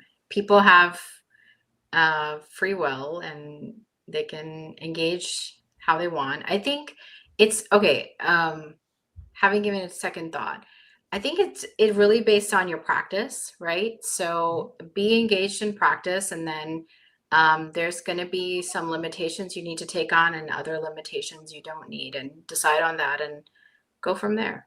And I would say just beyond just first do no harm, because that seems like such a baseline thing. just honor yourself and honor others, and behave Yeah. honor. And I'm not saying that in a way of like being like Victorian about it, but truly honor like the humanity in yourself and the divinity in yourself and the divinity in others. Yeah. And then however that manifests in your life is how it manifests. Yeah, and I mean, for me, what I would say for the Dharmic model, and this, again, my view is, treat everyone as ends to themselves, not your ends for yourself, right? So, if like when it comes to sex, not sex, that's an individual choice. But the question you have to ask yourself is, why am I engaging in that action? Yeah. Is it because I have deep emotional connections, or they're just a way for me to get my rocks off? Yeah. And if that's the case, then I think choose the action that's going to be where you give that person intrinsic worth and they're valued for themselves. So, and also, okay, apparently we all have a lot to say about this. These are important topics, right? You're not going to find the answer, whether that's happiness or anything, in someone else. Yeah, absolutely. Okay, so then the question here. Considering Hinduism intrinsically syncretic, have you guys considered reimagining aspects of American life and values from a dharmic lens? Well, first, have you read our work? Stop there first, and then yes, I guess is the answer to a yes or no question. That's right. And so, if you want to read their work again, there's where you go. Yeah. Okay. All right. So let me go back to the next comment then. Another question. Okay, Stevie again. A lot of Hindus understandably so detest victimhood, but to what degree / way do we utilize it when voicing Hindu phobia and anti-Hindu stereotypes without letting it poison us? I would say we don't have to utilize victimhood. I think we don't utilize victimhood. No, I think because what we're saying is we want to be treated equally and not differently, or not get. We just want to have the same, rights and consideration in any space. We're not asking for handouts. Like, that's not what we're doing. I mean, one of the reasons that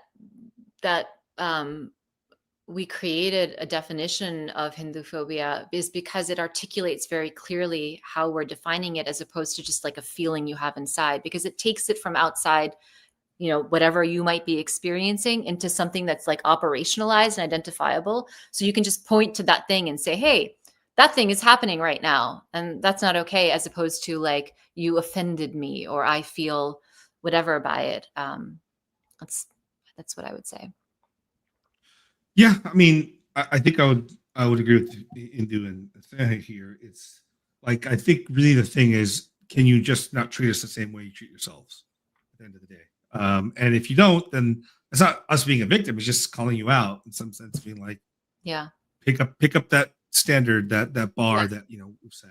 Like, don't be a jerk as a baseline. Just don't be a jerk. Right. That's right. Yeah. Okay, let's see here.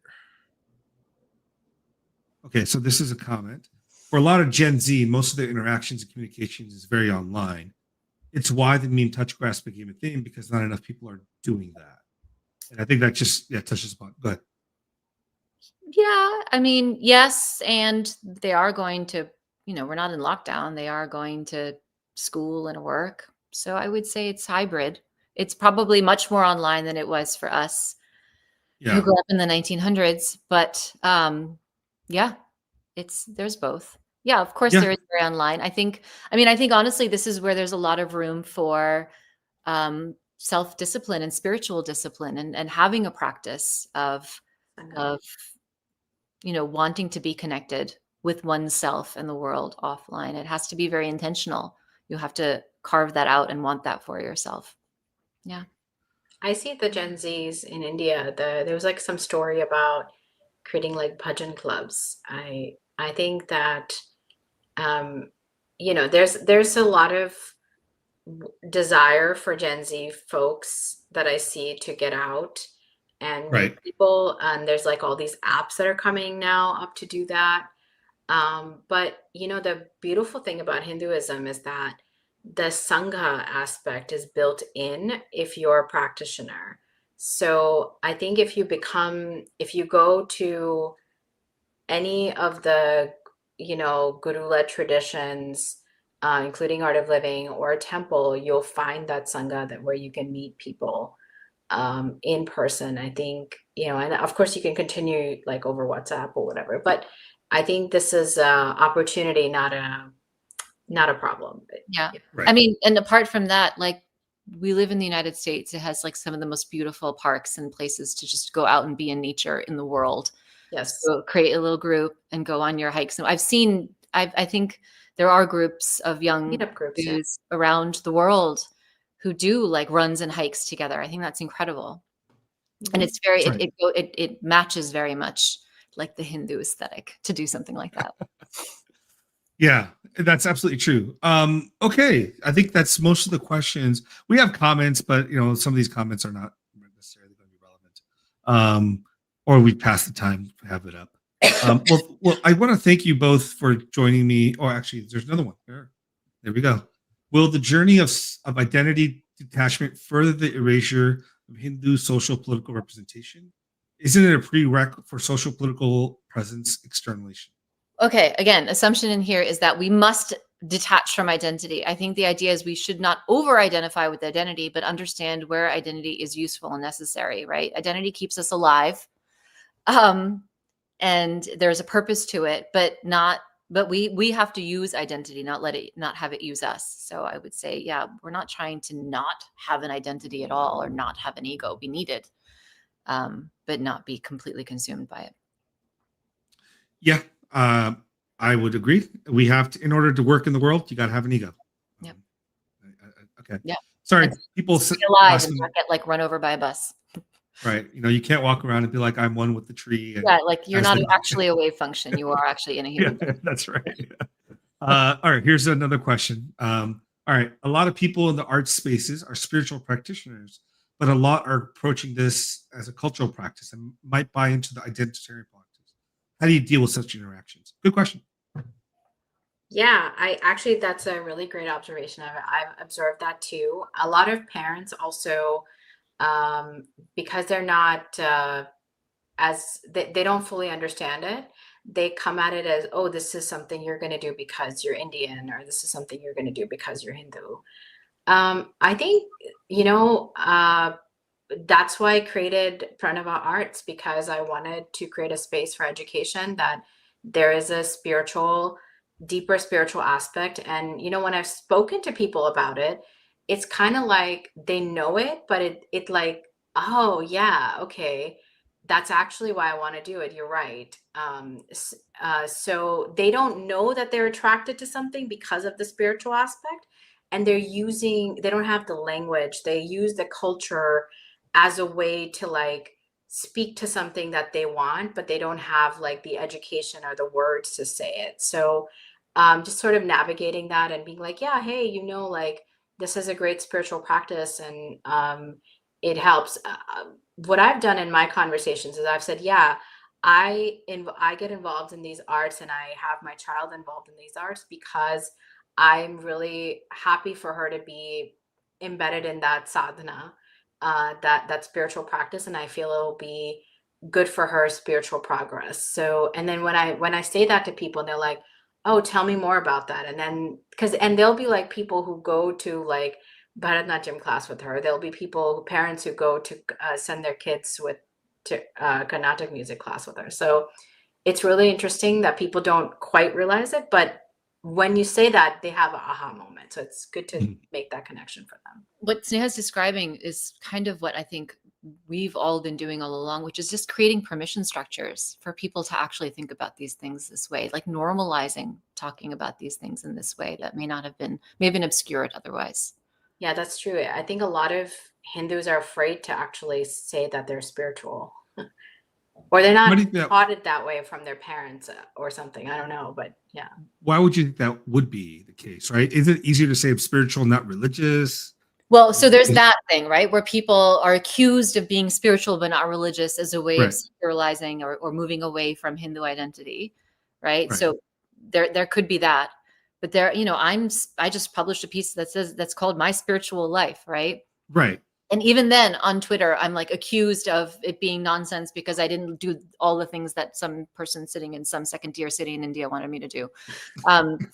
Right? Like, I mean, I don't care. I don't know who they are, but like, I think there's, I think it goes back to what we were talking about before, right? This disconnect and this idea that religiosity looks a certain way. And it's not arriving us to the point of that inward, that turn inward in the same way. Yeah.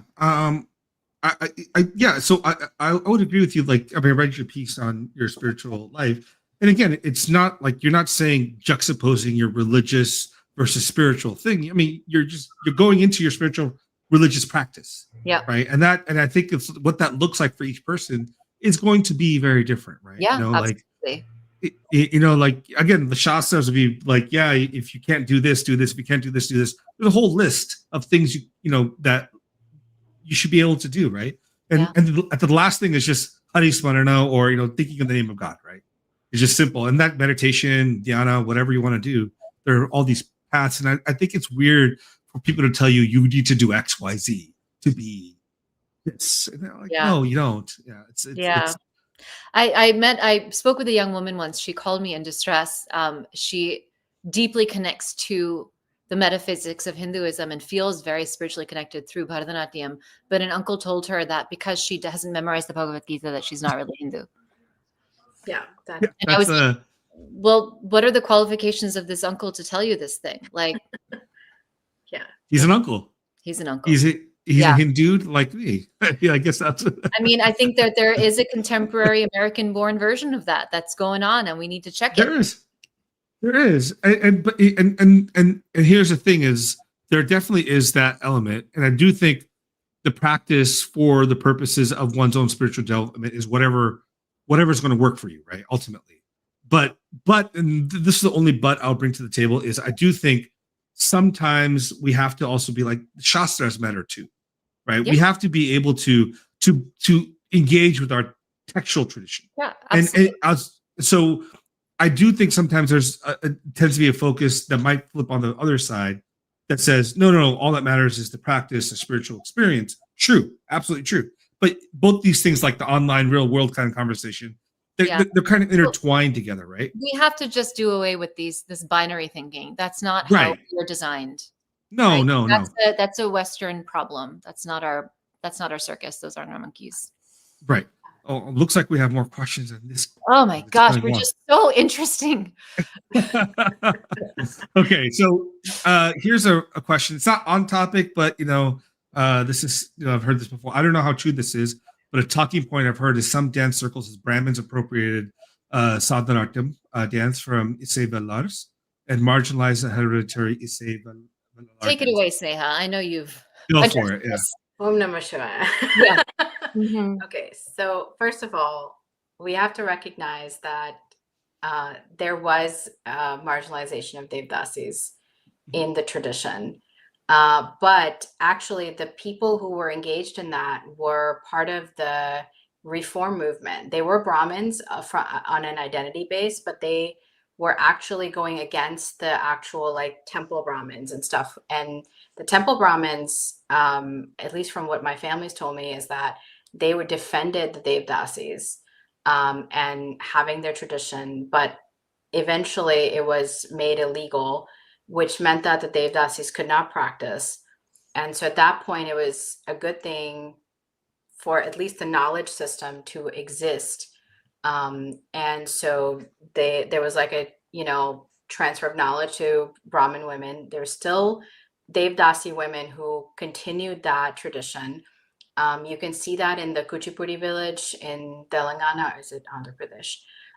So it's a difficult history, and we should contend with that for sure. But we should also recognize that it's not like Brahmins versus Devdasis or Brahmin supremacy over, lower caste supremacy, because the Devdasis actually held a very high position, and the Brahmins who were working with them in the temple tried to defend the tradition as a whole. It was the nationalists with the reform movement and the British that got together to reform the Devdasi tradition because they thought it was like a prostitution tradition. Yeah. So a couple points on this. So first, this assumes that there's one tradition of dance and somehow it existed by itself. We know, and there's enough epigraphical and textual evidence that there was many traditions of dance, and they later become Bharatanatyam because they merged into one, which included taking this particular art form in the 19th, 18th century and mushing a bunch of different art forms together. Became what we call Bharatanatyam.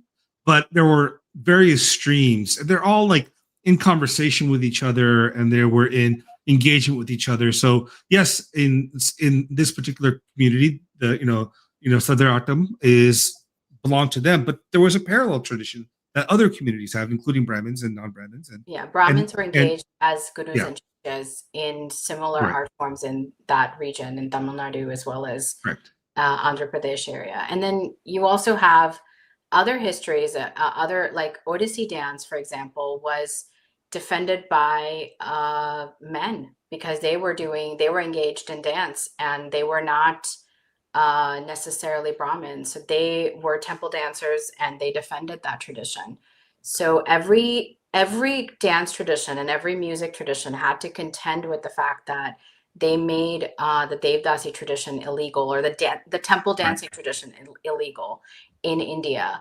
And it's a very hard history to read about. It's, as somebody who loves the arts, because it really transformed the way that art was done in India and the situation that we are in today. Yeah. Yeah.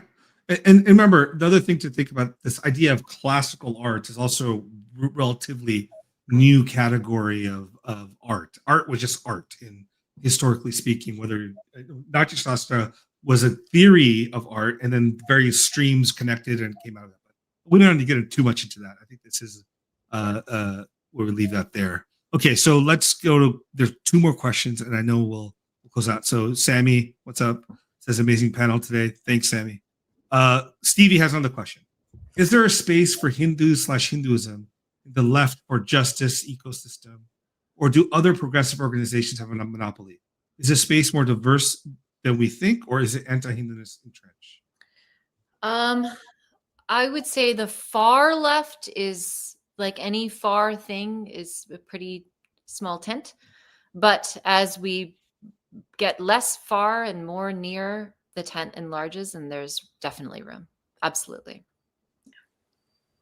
Sam, any thoughts? Yeah, I mean, I meet many people who are of the progressive persuasion, especially in the religion space. It's very progressive, but they're very open, mostly very open to these arguments. It's what I come across is that it's the Indians who have like embedded into that post-colonial space who are the least open to these ideas. Yeah. Right. But largely, actually, indigenous folks from this country, from other countries I've met, like just folks from Bali and Mongolia, and even like Black spiritualists, like African spiritualists, they're very open to these ideas. So, and they're welcomed, yeah, because everybody's looking for that enchantment, and we're seeing that in the data too. The religion space, we collect these data, these surveys, and you see that in the data. Yeah. I would say even just everyday people as well, right? I mean, I am politically more left, definitely not far left. And at times, even when I presented at like ed conferences, and I've used the Hindu experience as an example of disrupting entrenched narratives around identity politics, people have said, you're articulating something that I wanted to name and couldn't name, and I appreciate the way that you're doing that. So there is actually openness to it. It's not as, I think all of these, obviously social media narratives are very reductive because that's what sells. Of course. It's interesting observation on my end. I don't know if it's actually interesting for anyone else. But the entire, I feel like the entire like yogic world in America is pretty left. And they've kind of incorporated quite a bit of the Hindu ideas there anyway. So I don't know. Maybe I'm wrong. I mean, a lot of that emerged out of the New Age era. Right. Yeah. in your state over there.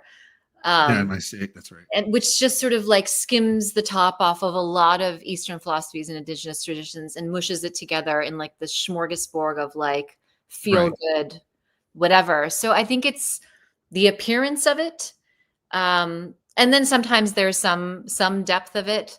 I don't think it's the soft power that a lot of Hindus think. No.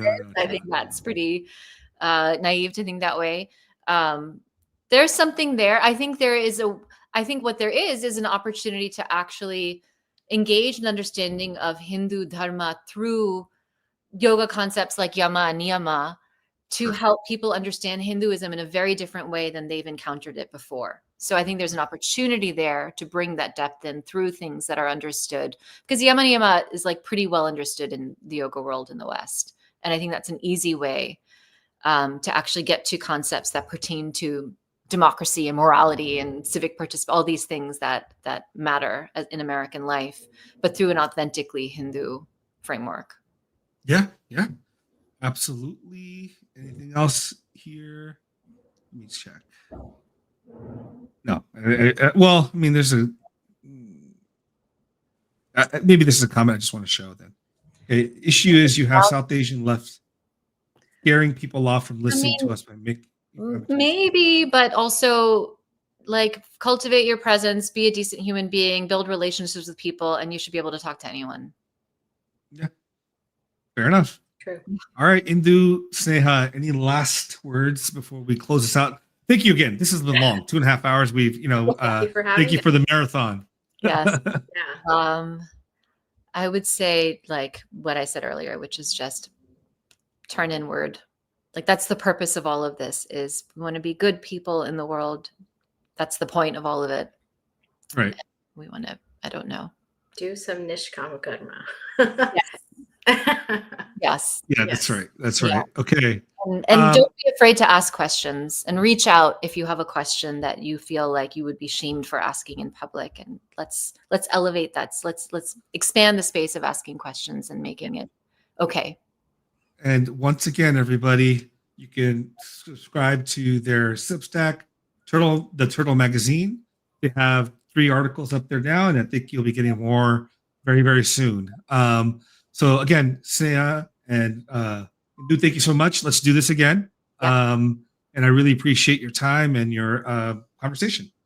Wonderful. Thanks so much, Mukunda. Thank you. Just hold on one sec. I'm going to do the ending here, and then we'll get out. So thanks, everyone. And we will see you all soon.